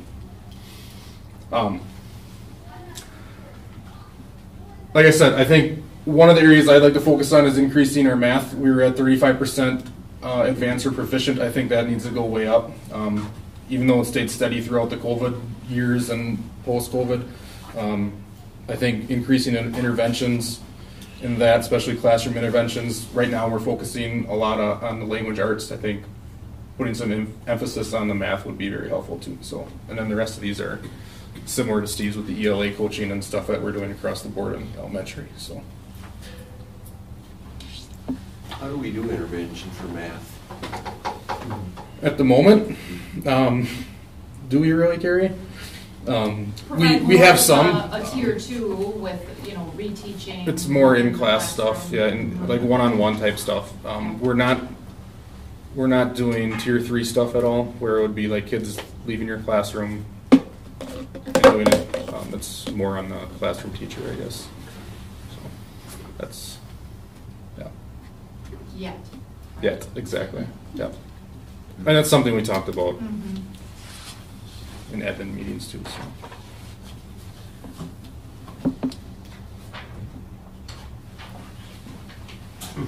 Very good. Thank you.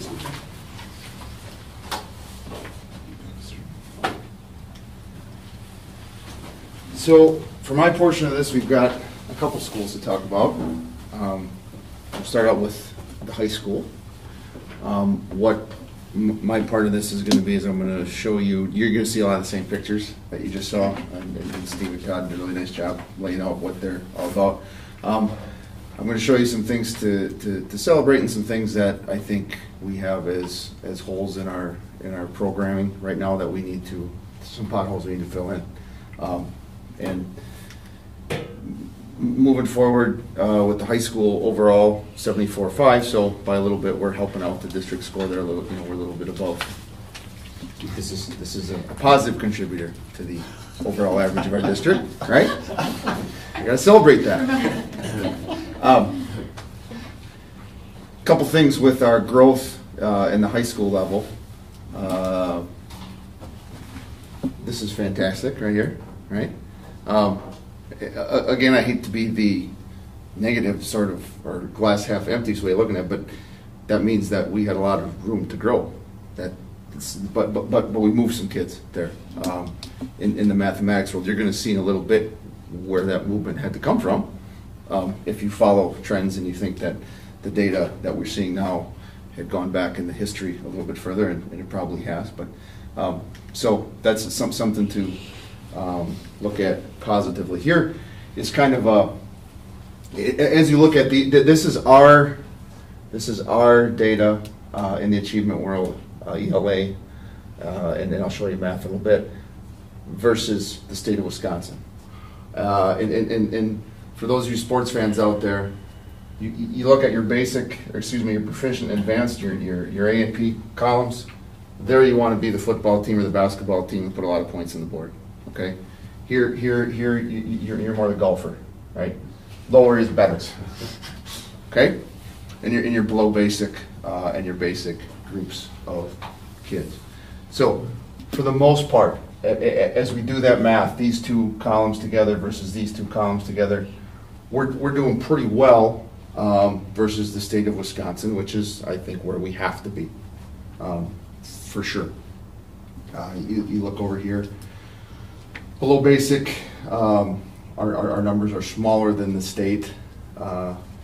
Piece of me argues that, even this most recent year, we have 21-3 at 3 Lakes High below basic is too high. That's not where we want to live, in general. Here's the same look at the data with our math achievement.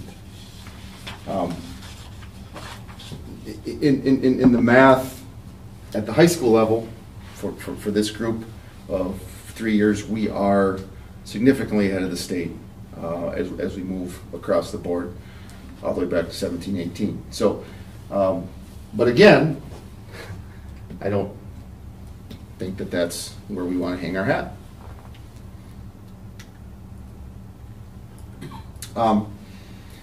In a high school setting, and for our report card, this stuff is information only. In other words, these numbers I'm showing you don't count against us or for us in our score, okay?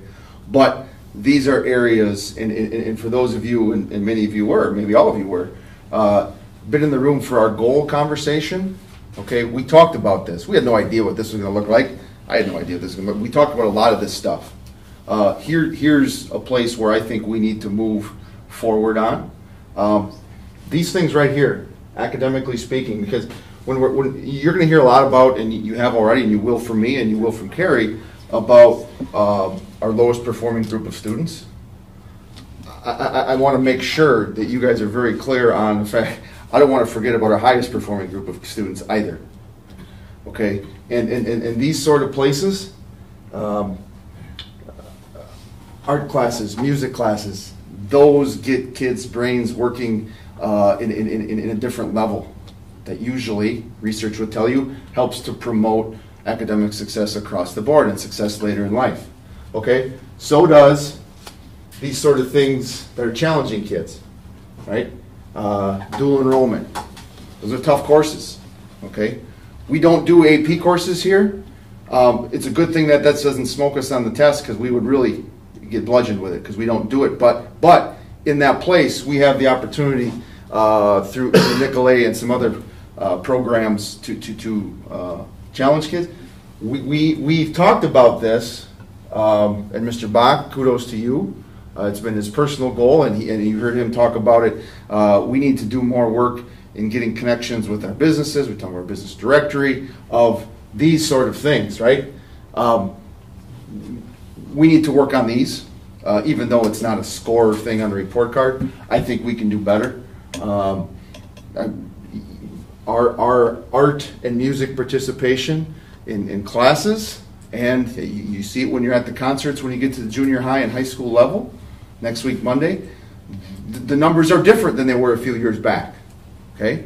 That's not a good thing at the high school level. We want to work on that. For the future, now this is going to look a little bit like the multi-level system of support, the Tier 1, the Tier 2, the Tier 3 that you heard referenced a little bit, but this is something that we have room to grow all around. When I say continuous school improvement, I know that's a really general term, but what I think about first with this is a shift from, focusing on not just what's taught, but focusing on what's learned. Okay, that's a big shift. This is about, in my experiences, this is about making sure that we're doing the best job we can do all across the board in student engagement, and that's from the classroom activity right down to the learning activities per each hour. What's our level of active engagement with kids? Because when it's getting better, so will your attendance, so will your academic performance. It's really simple equations in the high school for sure. Some tweaking of our existing programs. We already have some things in place that are level 2-ish, right? Your second step, okay, things aren't going so well academically speaking. We have some things in place. This is one of them. Not too super keen on the name. That may change in the future, but our guided study hall, we're reinventing that. That's already begun. Last week, Friday, our last in-service day, we had a really good session about what that's going to look like. And the basics there is the mindset needs to shift from, hey, we need to get these kids out of guided study hall into the honors. What we need to do is we need to figure out why they're not doing well, and let's better equip them so they're not ever having to be placed anywhere where they're not succeeding academically.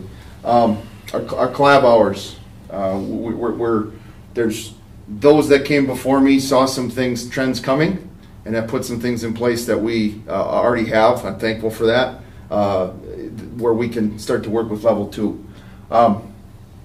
Level 3, well, first of all, let me just stop for a second on the level talk, but this one addresses that non-scoring part of our report card. Like, we need to get more kids back into music classes, back into art classes. We need to increase our level of kids who are engaging us in post-secondary readiness, school-to-work programming, credentials and certification programs. We, I think, are leaving some stones unturned in the culinary world. I think we're leaving stones unturned, and we're seeing the good first step of increased numbers in our applied technology, what back in the day we used to call shop class. Our numbers are going up quickly in those classes, which is a fantastic thing, because there's all sorts of credentialed programs that we get, for example, welding, that we can have our kids leave here with a skill set that make them very employable right off the bat. So that's something that we're working on, and we're going to continue to work on continuing getting that trend going the other direction. Now, the level 3, I think, just like Todd had just mentioned, and Carrie, we have a lot of work to do here. Okay, I think to make the analogy, we have put up a safety net for kids. That's good. Okay, and then we catch them in that net, and then we kind of drag them through. I want it to be more like a trampoline. Like, okay, so yep, we got our data. We're looking at our data. We know which students are struggling. Here's some help we can get. Here's some. We got to build a better system here in terms of how we address that in a productive manner. So it's not just bouncing kids.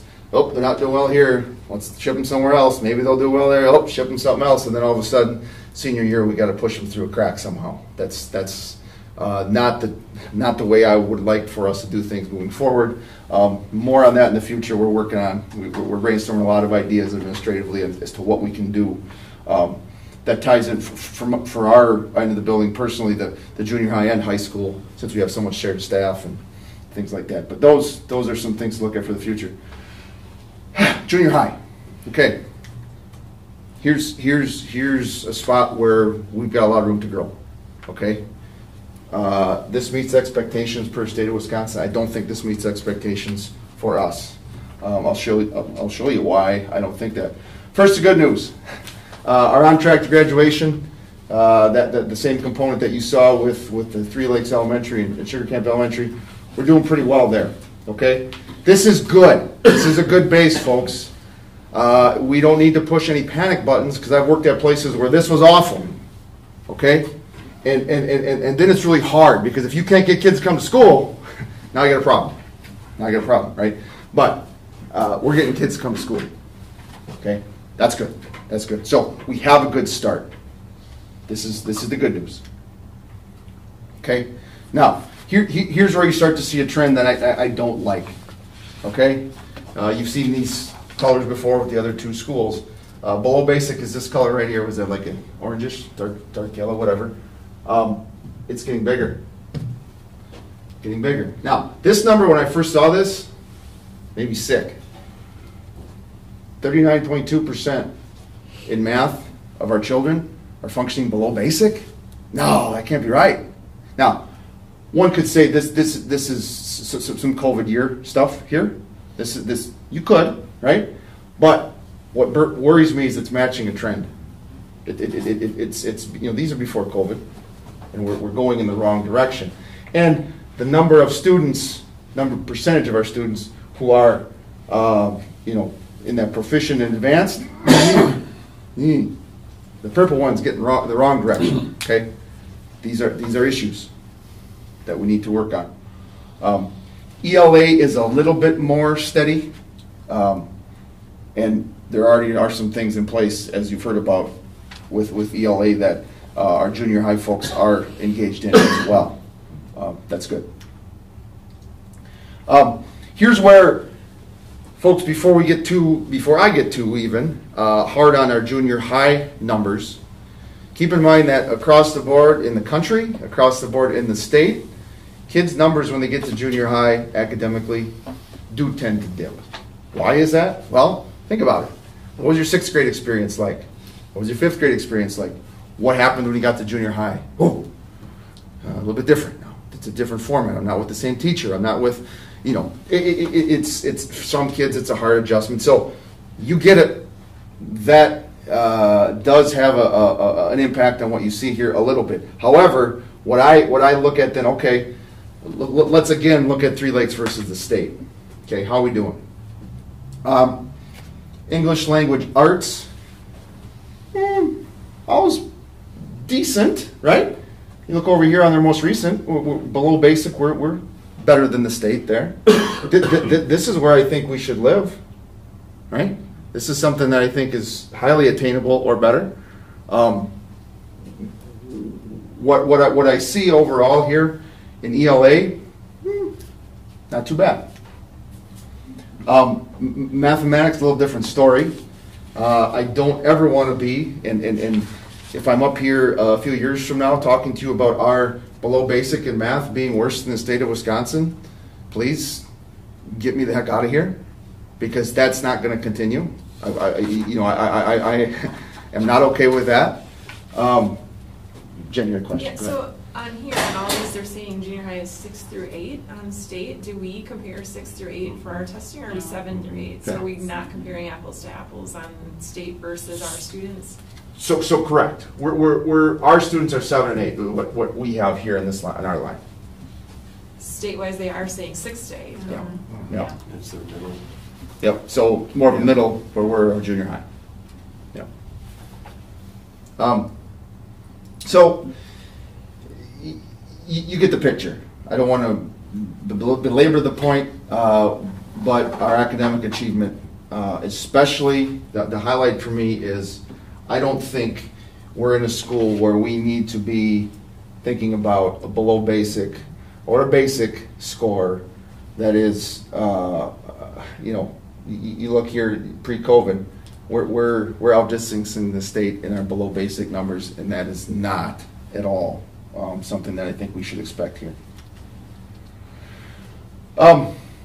Just like the high school, the universal, the whole mindset of being better next year than what you were this year, it sounds really overly simple, but in education sometimes that's a challenge. In education sometimes we get stuck in a rut. I'm not saying specifically that our staff in general is there, but in education in general sometimes we get there. So to be able to engage in constantly improving things like I mentioned before, academically engaging lessons or actively engaging students in our lessons, things like connecting with kids and those sort of things will help us across the board for sure. Okay, some of the things, and I know some of our neighbors and whatever, we get crabby when why is there so many professional development days? I get that from a parent perspective, like, hey kid, get to school. But I also know our day, just like last Friday, I'm going, oh my gosh, here's the agenda I want to get through. Here's what we have time for. There's a lot of stuff where I think we can get some really good movement fairly quickly.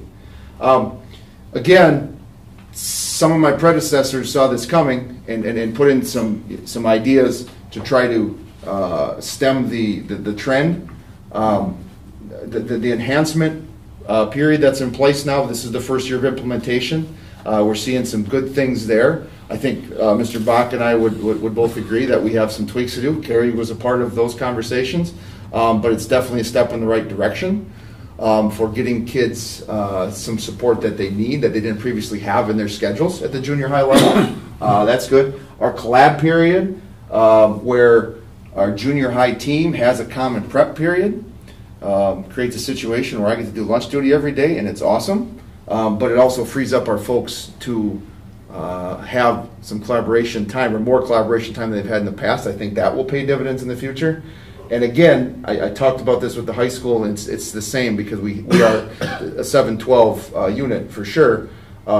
We need to shift our mindset from, okay, how do we drag these kids through after we call them in the safety net, as to how do we build a system where they're back into that the categories where we want kids. And kids aren't numbers, don't get me wrong, but we want them to be hitting numbers in the advanced and the proficient, most certainly not in the below basic. That's the gist of it from junior high, high school, as far as what we need to work on. And I think there's a lot of work that can be done. I so far, in just how many months I've been here, seeing a lot of great. When I showed some of these numbers or talked to some of these numbers last week Friday, there was a lot of horrified looks in the audience of our crew. They're not thrilled about this either. Okay, so that's a good thing. I'm not seeing anybody going, "Oh, this is no big deal. This is a good thing." No, they're bought into the fact this can't continue like that. So that's good. Mr. Zeus, do you mind if I add one more thing too? Go for it. The high school slides. We've got to look into the reporting. I think there was a reporting issue there, because it says there were 0 students in the school to work. Correct. I was sitting here going, wait a minute! And we know there was. We had 12 students participate, so I don't know why that didn't get reported. We also had a student earn his welding certificate last year, and it showed that there were 0 students in the CTE program. So we've got to look into the report. I don't know why that showed up as 0 when there's no question that those students were in, and it was the information was in Power School. They got credit for doing. They did an outstanding job. The reviews that I received from the employers, top notch. I think I know the answer to your question, and I think it has to do with one of the topics on our admin agenda the other day, because I think the state, when they grabbed the data grabbed from Power School, it probably didn't grab the right numbers, and therefore, or it wasn't, the button wasn't clicked correctly, or the whatever. But obviously, yeah, if we had some and they're showing us a 0, that's a problem, right? But the Infinite Campus speaks really well for the state reporting. But anyway, that's a whole other can of worms. Yeah. A couple questions, Justin. Reaching back to trying to increase some of the electives, including our art and music. A number of years ago we switched from an 8 to a 6 period day. And is that any part of holding our students back from having time for electives? I don't think so, because now we're back to 8 again. Okay, so we switched last year. Now, are we seeing any change in that? So I think a lot of our gains can be made there by giving Ryan a little bit of help in registration time. Okay. Seriously, I don't think that some kids are taking things, because a lot of kids are I'm not saying we force kids into taking classes, but we can highly encourage things to them. And right now, he's one human. Scheduling needs to be a building-wide effort, not just on our one guidance counselor. So that data that would reflected their first year back to 8 period? No, that still would have been in the 6. In the 6. Yep. It's all 6 for me. Okay. Yep. And let's see. I can add a little bit more to that too. Okay. My question. So what we have allowed and really opened up flexibility for our junior high students to go work with Mrs. Puffer and Mr. Schreiber during the junior high schedule, if they have a study hall, and that time corresponds with availability, so they can go and get lessons, they can jump in with the high school. That's a piece of that enhancement period. That's correct. So we're trying to increase the opportunities for junior high students to have access to the teachers and the programs, and that's been really well received. So we're doing everything we can to be creative and flexible in the scheduling, to allow junior high students to be engaged in that high school experience, with the teacher, learning from those upper level students. So we've taken note that that's a concern, and we're trying to be as flexible as possible to not have any schedule restraints for students in those areas. All right, so next year, data will show just perhaps more opportunity because we went that change. Back to it. In terms of getting back to the math, this is our fifth year change. So the students that were in 7th grade were in 2nd grade 5 years ago. They were still on this partial Singapore math curriculum. I don't remember what we were at in the junior high at the time we were on Singapore math. Does anybody here recall? In terms of what we were using What for we were instruction, doing? it was teachers, it was selected by the teachers. Even in as junior a high? team. It was. And longer than when we went to the one product. Okay. And you can correct me if I'm wrong, Ryan, but I think they still were allowed to pick something they wanted.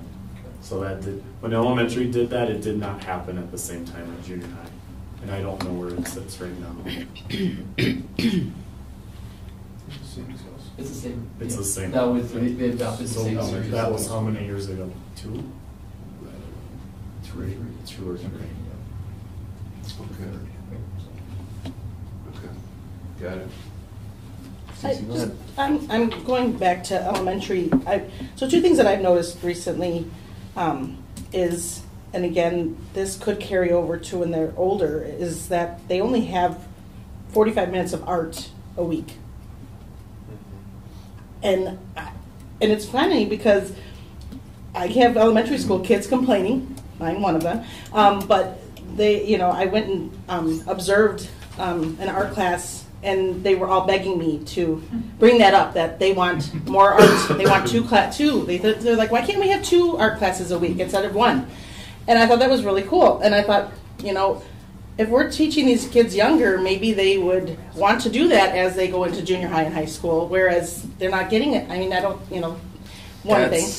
Yeah. And then second thing I noticed, which I don't know when this change occurred, because it had to have happened, because Matthew had music in 6th grade, and now 6th grade don't have music class. They only have band. When did that change? That happened this year. Why? It's that was partly a scheduling issue. It's not supposed to be just band. It was band music together, and it was every day versus trying to fit in the band time plus the 3 times a week or 2 times a week music. So it was supposed to be a combination. We have. Okay.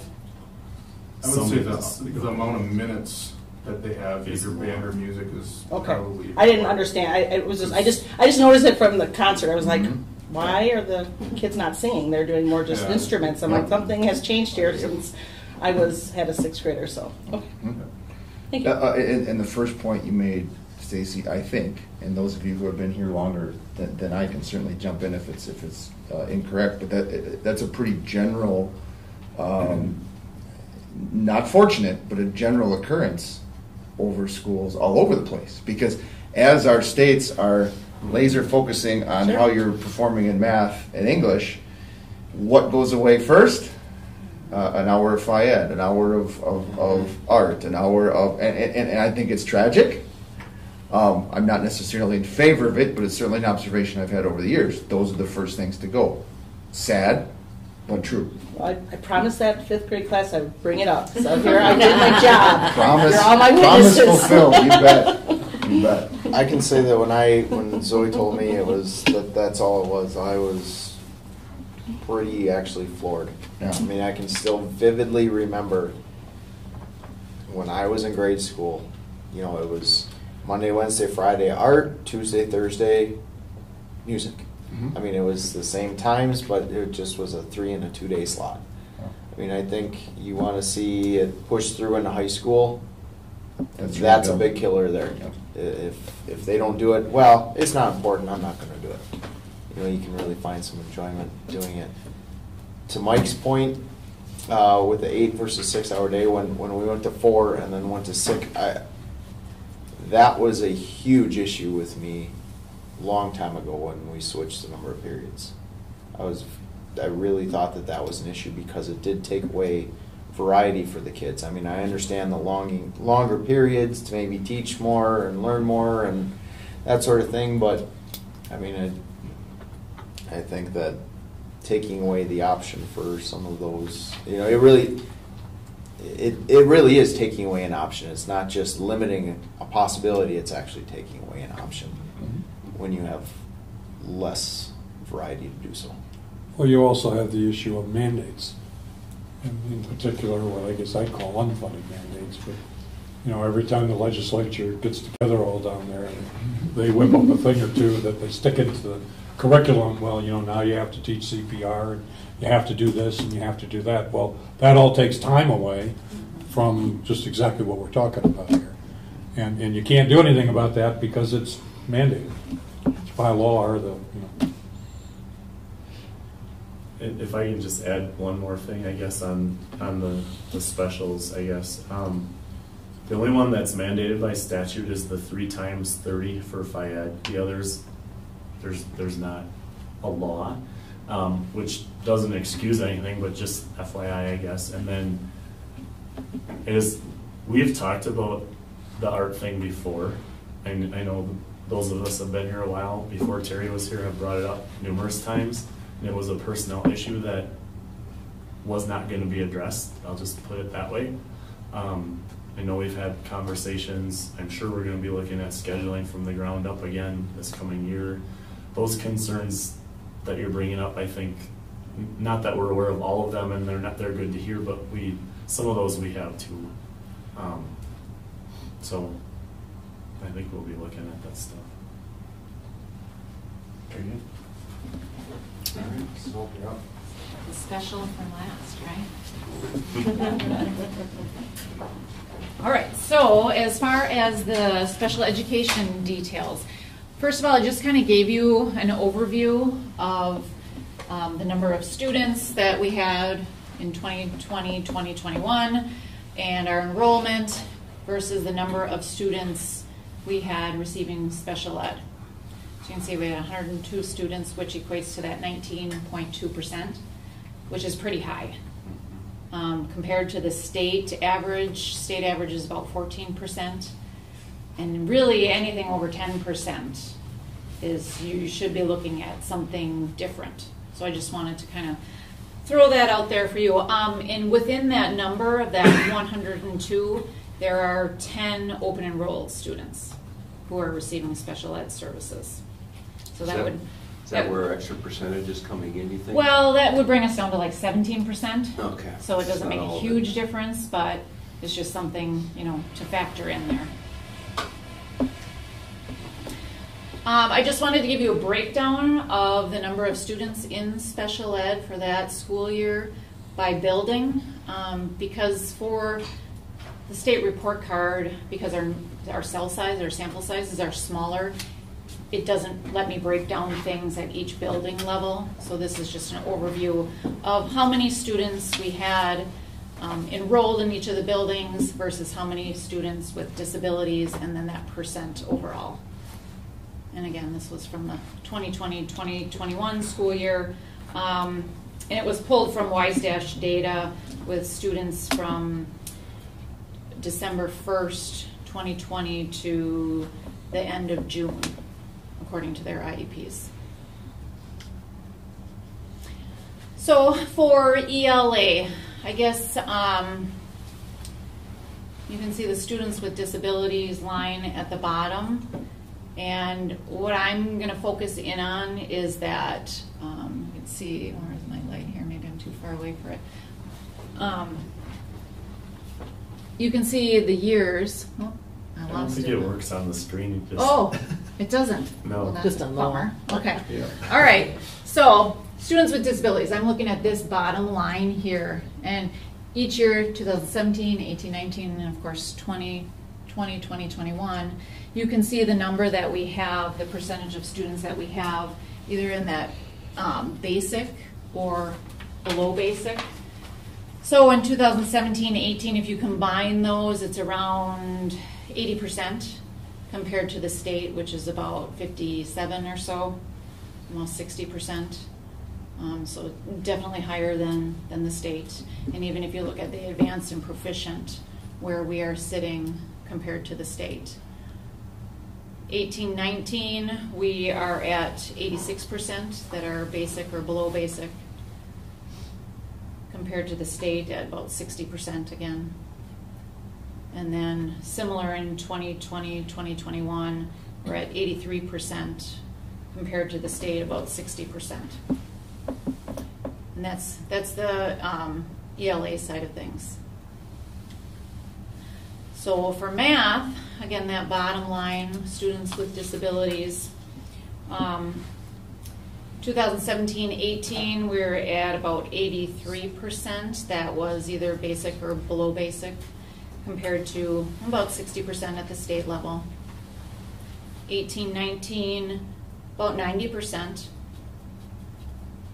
And then the state was in that 60% range again.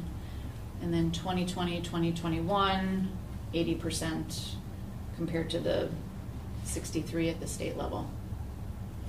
So overall, those are some pretty significant numbers, and if you compare those to what we are looking at the state level for advanced and proficient, we have some work to do in all those areas, and this is, again, the district as a whole. Questions on that before I move on? No.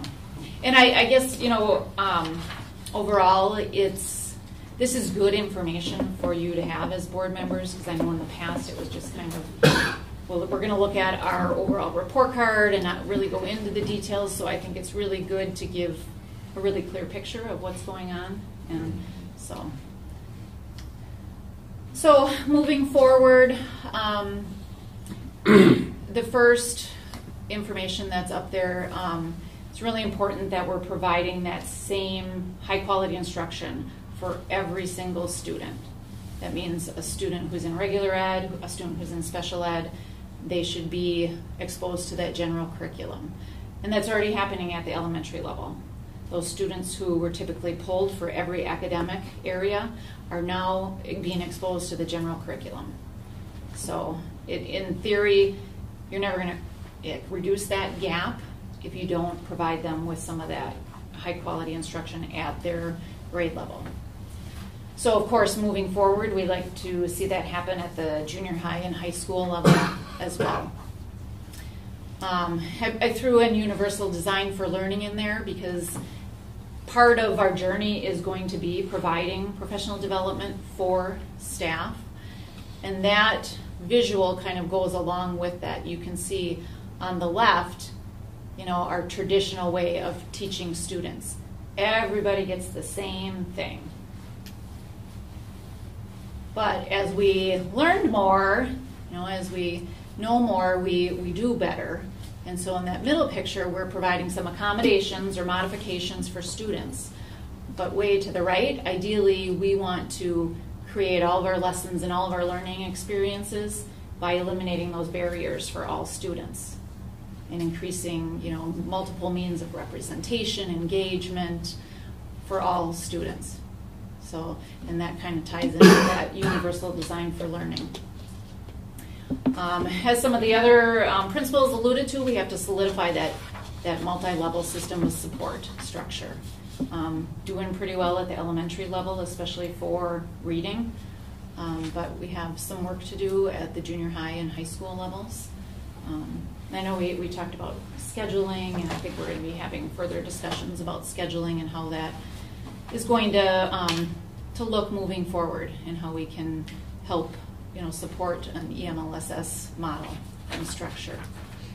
Also, down the road, looking at co-taught classrooms. So that means a classroom that has a regular ed teacher and a special ed teacher within it, working together to design lessons and modifications on the go or accommodations for students, so that all students can benefit from that learning in the general curriculum. That also kind of ties into what we're doing at the elementary level already. Those students are receiving a lot of their all of their instruction in the classroom, where the special ed teacher and the paraprofessionals are working within the classrooms, doing that push-in support rather than pulling out. There is still some pull-out where they have to fill some gaps in specific skill building things according to IEPs. But that kind of relates to that bullet point under the co-taught classrooms, that we want a stereotype lift as opposed to a stereotype threat. Every time a student is removed from the classroom for learning, you kind of coin them with a stereotype threat. And instead we want to be building that up within the classroom. So, and overall we have to, in order to close that achievement gap, we need to do more of that. And so we're making some good progress in providing some PD, and we're like, I think Steve, you had mentioned PD during recess and structured PD times during our professional development days. So we're providing a lot of that, especially at the elementary level, and Amy Johnson and I are working our way up to the junior high school level. So that's what I have, short and sweet for the special ed end of things. Does anybody have any questions pertaining to special ed? I know, Mike, does that answer your question? It did. Before? Yeah. Okay. I was wondering how special ed was fitting into this, so yeah. Perfect. And it's, kind of a change in mindset too, of creating programs based on need, not necessarily like what we've always done. It's been really good. I mean, in the 3.5 months, I told Carrie last week, I've been in for a round of observations, and it's a phenomenal change. You can see the paras they're working with kids, they're one-on-one, the special ed students are in there and integrated. It's been really good. The changes that she's made have been awesome to see already. We're just starting. And in addition to that, it's been positive feedback from the students. Mm-hmm. I like being in my classroom. I'm part of that classroom instead of in a separate, setting for some of the academics. So it's been good. Mm-hmm. Great.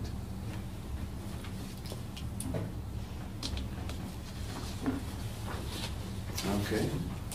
So I told you we were going to give you the raw truth. We were going to dig down in the data and let you see what's been going on, where we are and where we're coming. And I've never been so excited and energized by what I've already seen this year with the team that's working, the receptiveness of the staff, and it is very hard. Try to imagine shifting your mindset and everything that's affected from even students. Well, it's art time, or it's math time, I need to get up and leave, to no, you're part of this art or this math time. You're going to learn this math time, and then we're going to supplement and support on top of that. So a lot of change, some growing pains coming with it, but it's absolutely what we need to do, and it's truly a vision that's being carried out and put in place, and that's why I think we're also happy about where things are going. I really appreciate the reports each of the principals have given, and Carrie as well. Definitely a real in-depth look. So definitely moving in the right direction. So good stuff.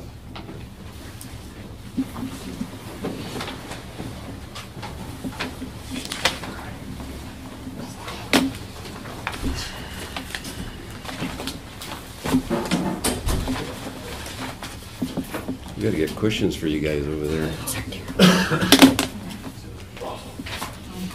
All right. Moving on to 5I, Parent-Teacher Conference Reports.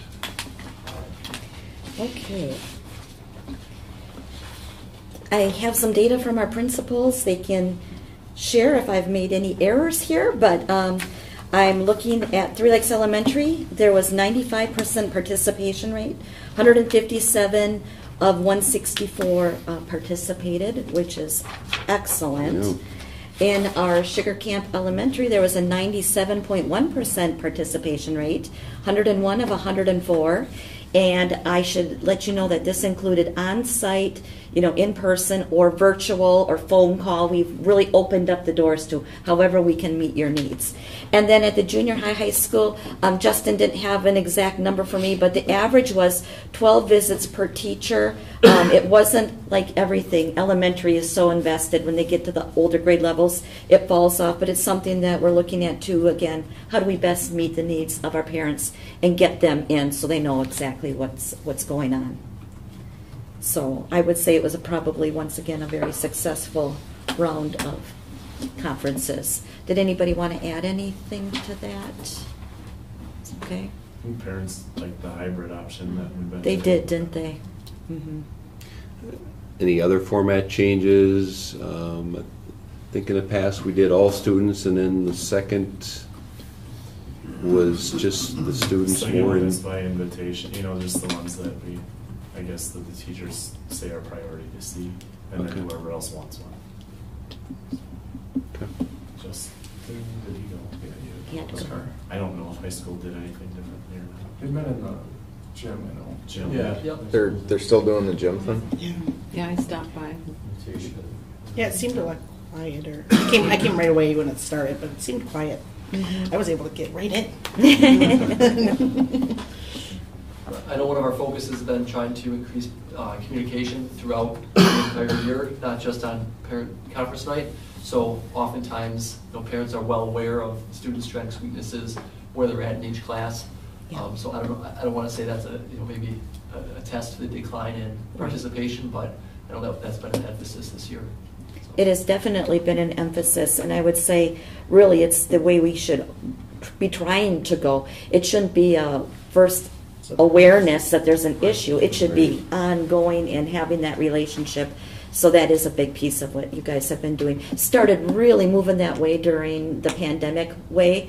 And Ryan, I look at you because I know you talked as many words as a person can talk, with communication. But I mean, we've tried to keep that trend going. And I would even say perhaps high school conferences, junior high conferences, do look differently from the old gym format to being, molded and tailored to more what is appealing to the needs. And of course, Justin would have to be here for that conversation, but that's something that's growing and changing too.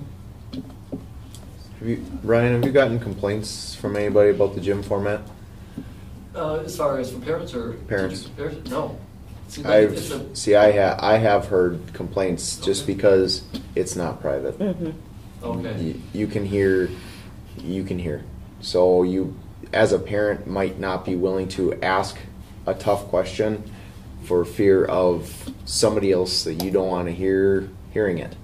Interesting. I've heard that for a number of years from parents, actually. See, a lot of what I've heard it surrounds the fact that there's a lot of times there'll be multiple teachers, like in the junior high. Mm-hmm. You'll have the 8th grade teachers or the 7th grade teachers sitting at the same table.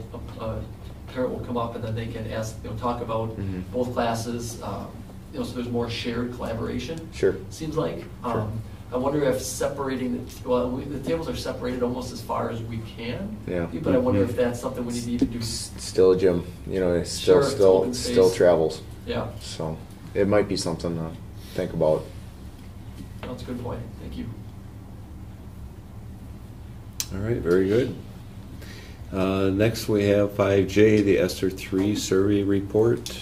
Yeah, we put out the survey that we talked to you. We had 83 responses online, which I think was really, I was pleased with it because you never know what you're going to get, especially with something that's kind of unusual and out there, and all of the federal funding is, it's difficult to understand. And then the comments, which I shared with you, I thought were really interesting because our folks who responded were pretty much in line with what we already know and what we would sense we would need to do for meeting the needs of our students. And that's the primary basis of this funding, that the needs, the academic and mental health needs of our kids are being met first and foremost. And looking at the results, it came out that when it was prioritized, it really seemed to be that the additional academic staffing and mental health services, as well as academic support materials, those were the three big ones.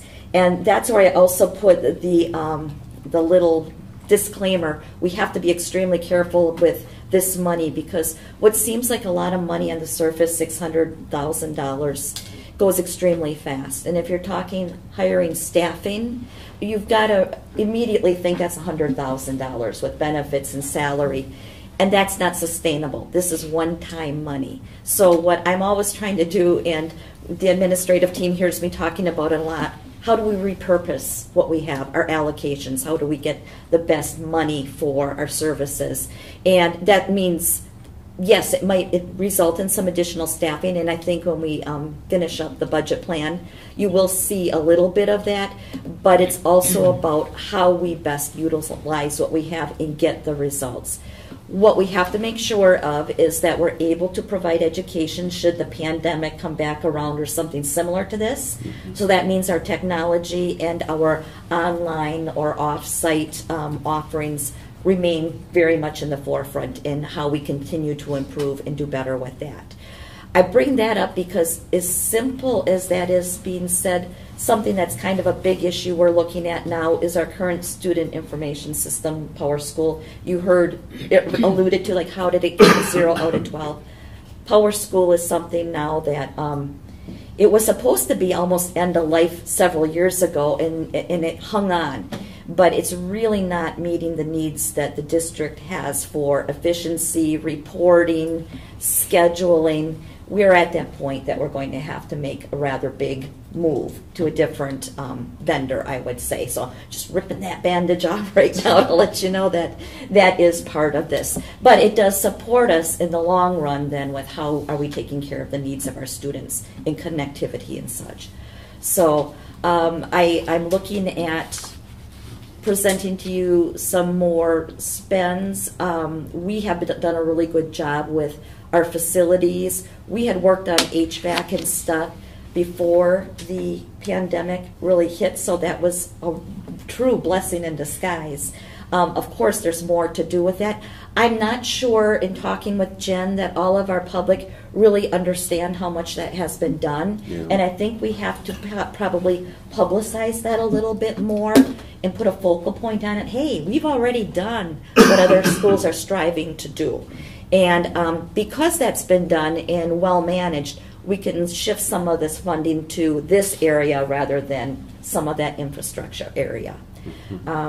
I do think that when we start looking in the future beyond this for the needs of the district, space, we do have space that could be better utilized and repurposed.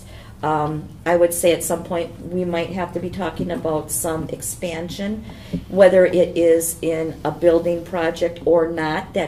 We've got space that we can use.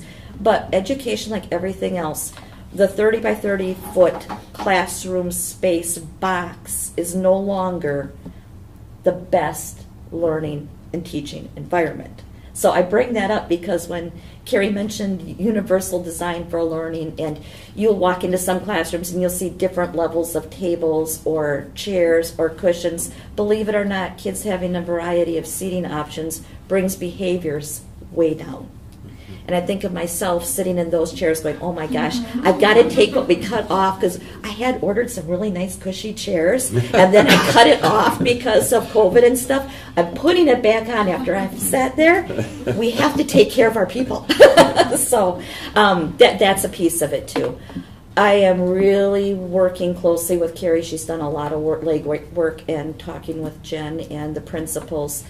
Our 4K programming is definitely arising to the top as a need, both in, I think, when we talk about how we can provide educational opportunities with some ESSER funding helping us. I think we're in a position with our population right now that we don't need to necessarily add a lot of FTE to change our programming and bring it up. So it's maybe a really good time to make it happen. And then our support systems. We need the right people helping our kids get that academic growth. And it takes some specialized people to do this. And Amy Johnson, somebody who was mentioned a few times tonight, that literacy specialist in that person who has taught our teachers how to implement best practices. I guarantee you next year when you look at the report cards, you're going to have quite a noticeable change after 1 year. And the following years, that's going to start to show where those instructional practices were nurtured. We need to look at our math. We know that that's the case. Tier 2 is what the teacher is doing. Maybe we have to start thinking about not necessarily the interventionist as being somebody else, but how do we have some staff to support getting those extra things in place. And I will go back to even the bigger piece. You put it in your universal curriculum. If we're giving solid round 1 universal curriculum in math and English language arts, then truly you're not over-identifying a large group as special ed students or kids are in need, because they're getting what they're needing and they're understanding from the start, and that builds upon. So that's the kind of information. Now, I have started working on the budget and the plan. We have to produce a back-to-school plan like we've done each year, but how we're going to continue school should the pandemic come back around. And there's a lot of questions that build into this, and then the budget will also be built supporting those academics. 20% of the funds have to be spent on educational support.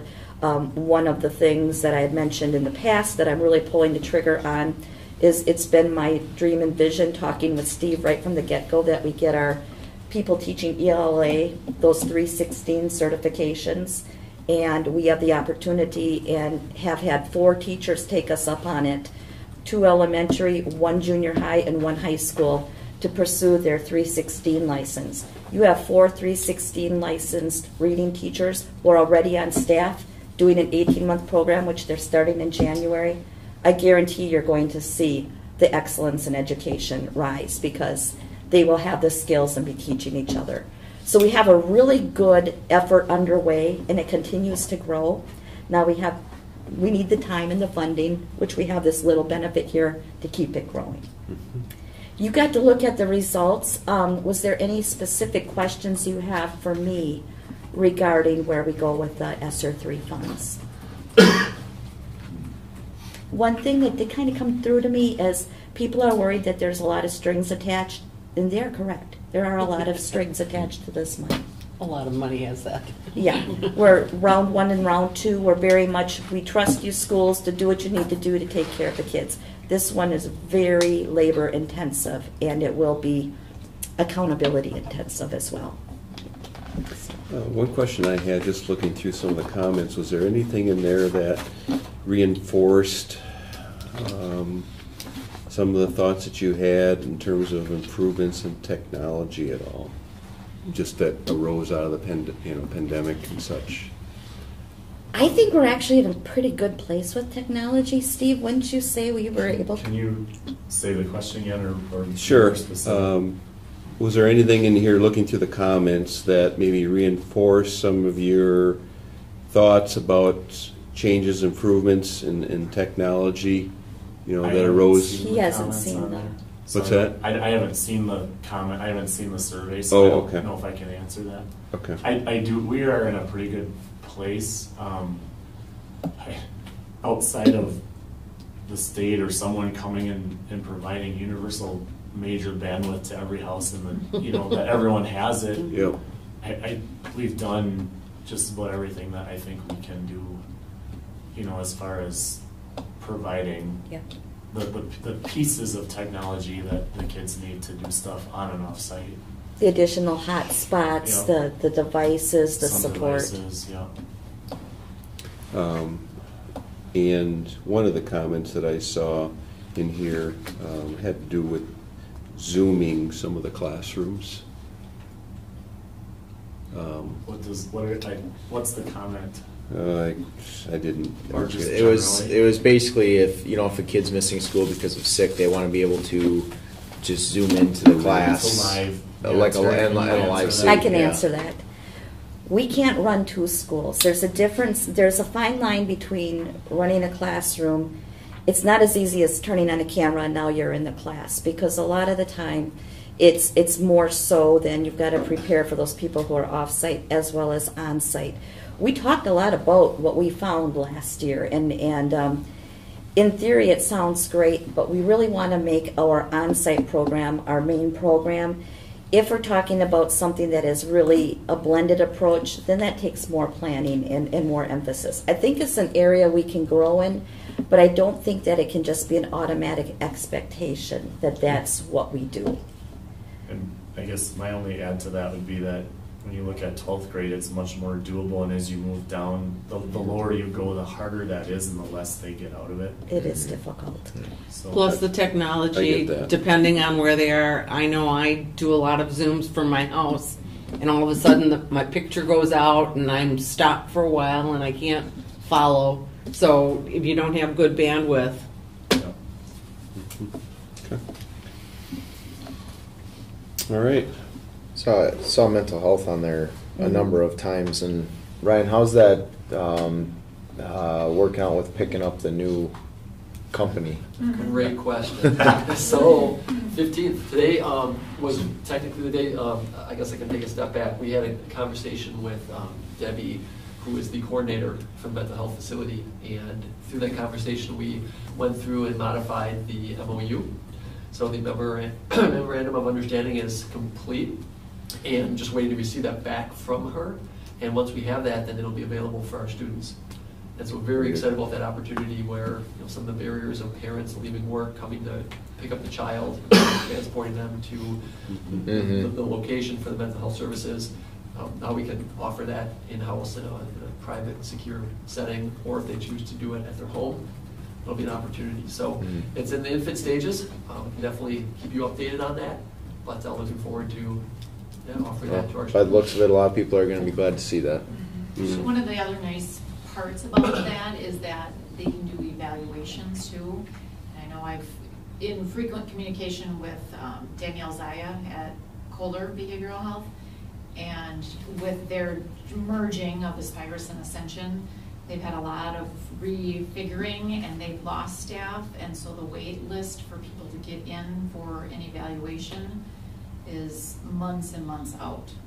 So it'll be another nice option for our students to have. Good. Excellent. All right. Leads us to 5K, district-related positive happenings.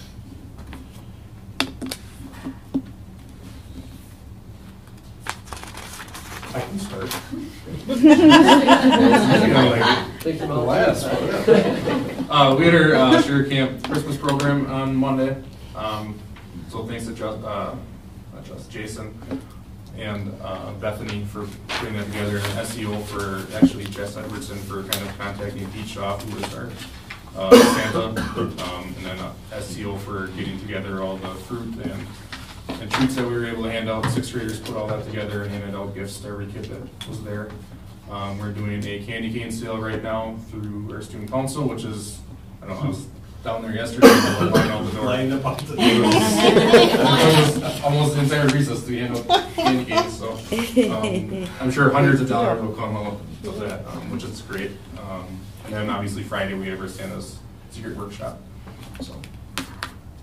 And can I segue to Santa's workshop, because it's my favorite day of the year. And I'm off for the next 2 days to get ready for it, so I'm so excited. So the power better not go out tonight, so we have school tomorrow, because I got to set up for the sport tomorrow. But we have had the most donations and the most volunteers.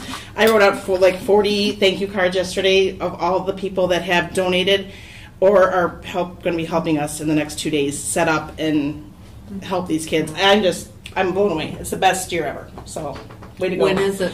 It's Friday.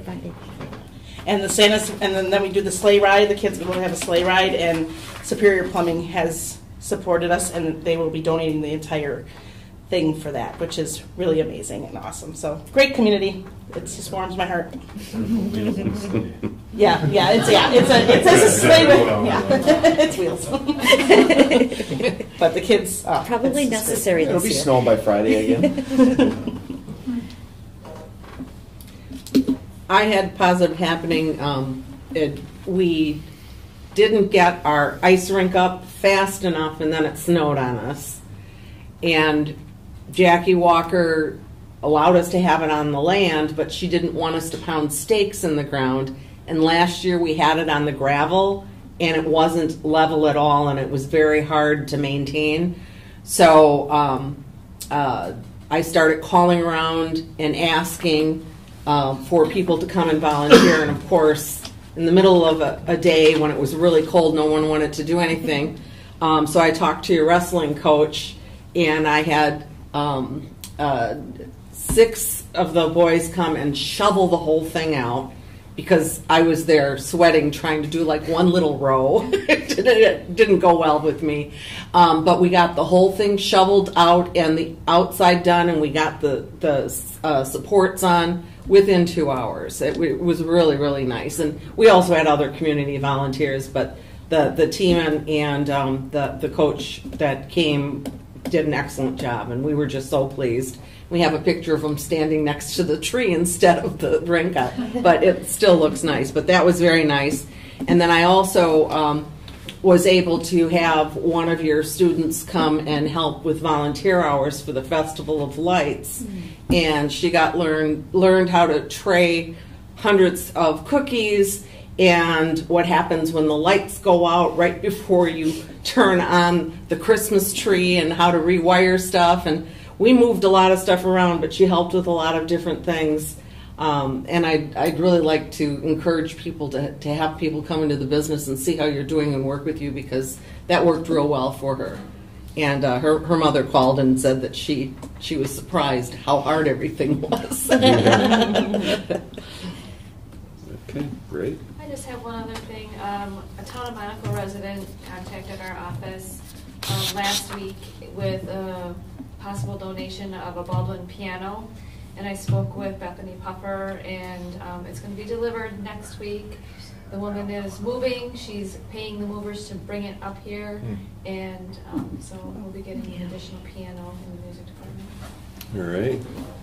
So Jen can play 2 pianos now. I've got a few to share. About 3 weeks ago, we had a couple representatives from the Air Force come in with a giant jet engine from one of their retired airplanes, and it was great to see. We had a number of science classes. It was for the high school, so we had a number of high school science classes and tech ed classes come in. We had about 35 students who were part of the presentation. So they talked about the technology and design, the engineering, and then some stories behind, I guess, how it was implemented in the Air Force. So it was great educational piece to supplement the curriculum, and then I think a few students stayed after to ask more questions about the Air Force as well. So that was good. And then about 2 weeks ago, we had our annual ACT prep day, where all of the juniors came into the auditorium. I spent the day with them, talking about the purpose and relevancy of the test.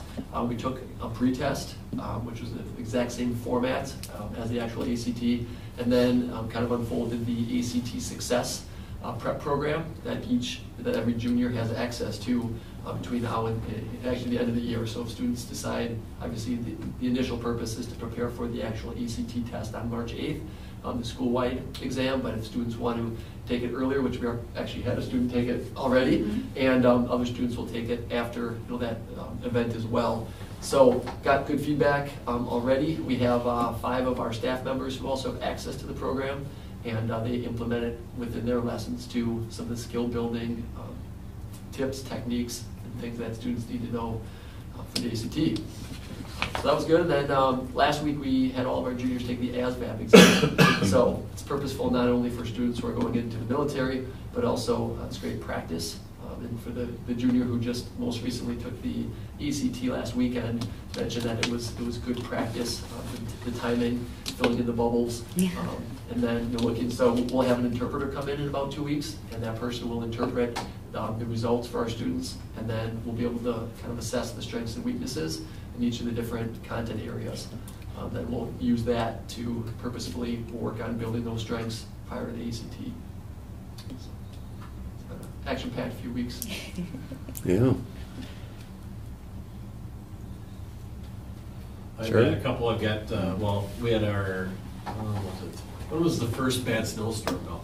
We had our spaghetti dinner fundraiser out at Pikes Pine Isle for our Coaches Association. We raised, in 4 hours, we raised $700 or 50 meals.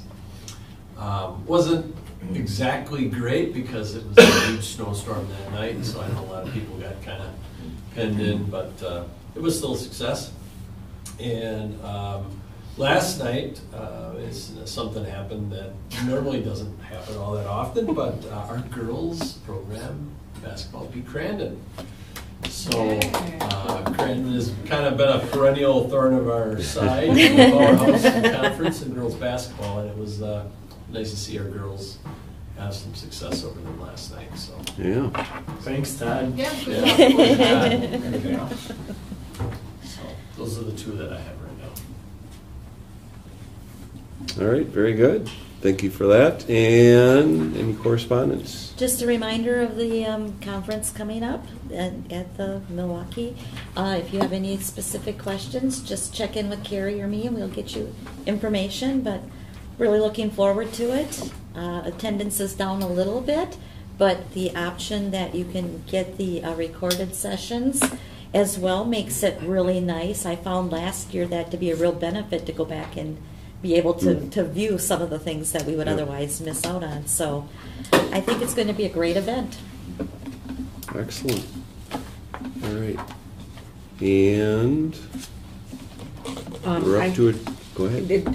I just noticed as I was looking on screen that from our minutes from November 17th, they have Terry listed twice, and I'm not on there as being present. So he did double duty that night. Any way I can help. I didn't see it earlier, but I didn't either. But it says Terry McCuskey and Terry. So we can easily make that change. That's no We can problem. fix that. We'll make sure that you're Didn't there. see it. Yeah. Make you present. All right. I'll take a motion for adjournment. I'll do a motion to adjourn. Second. All those in favor signify by stating aye. Aye. Aye. Opposed? None heard. Motion passes 5-0. Happy holidays. Merry Christmas.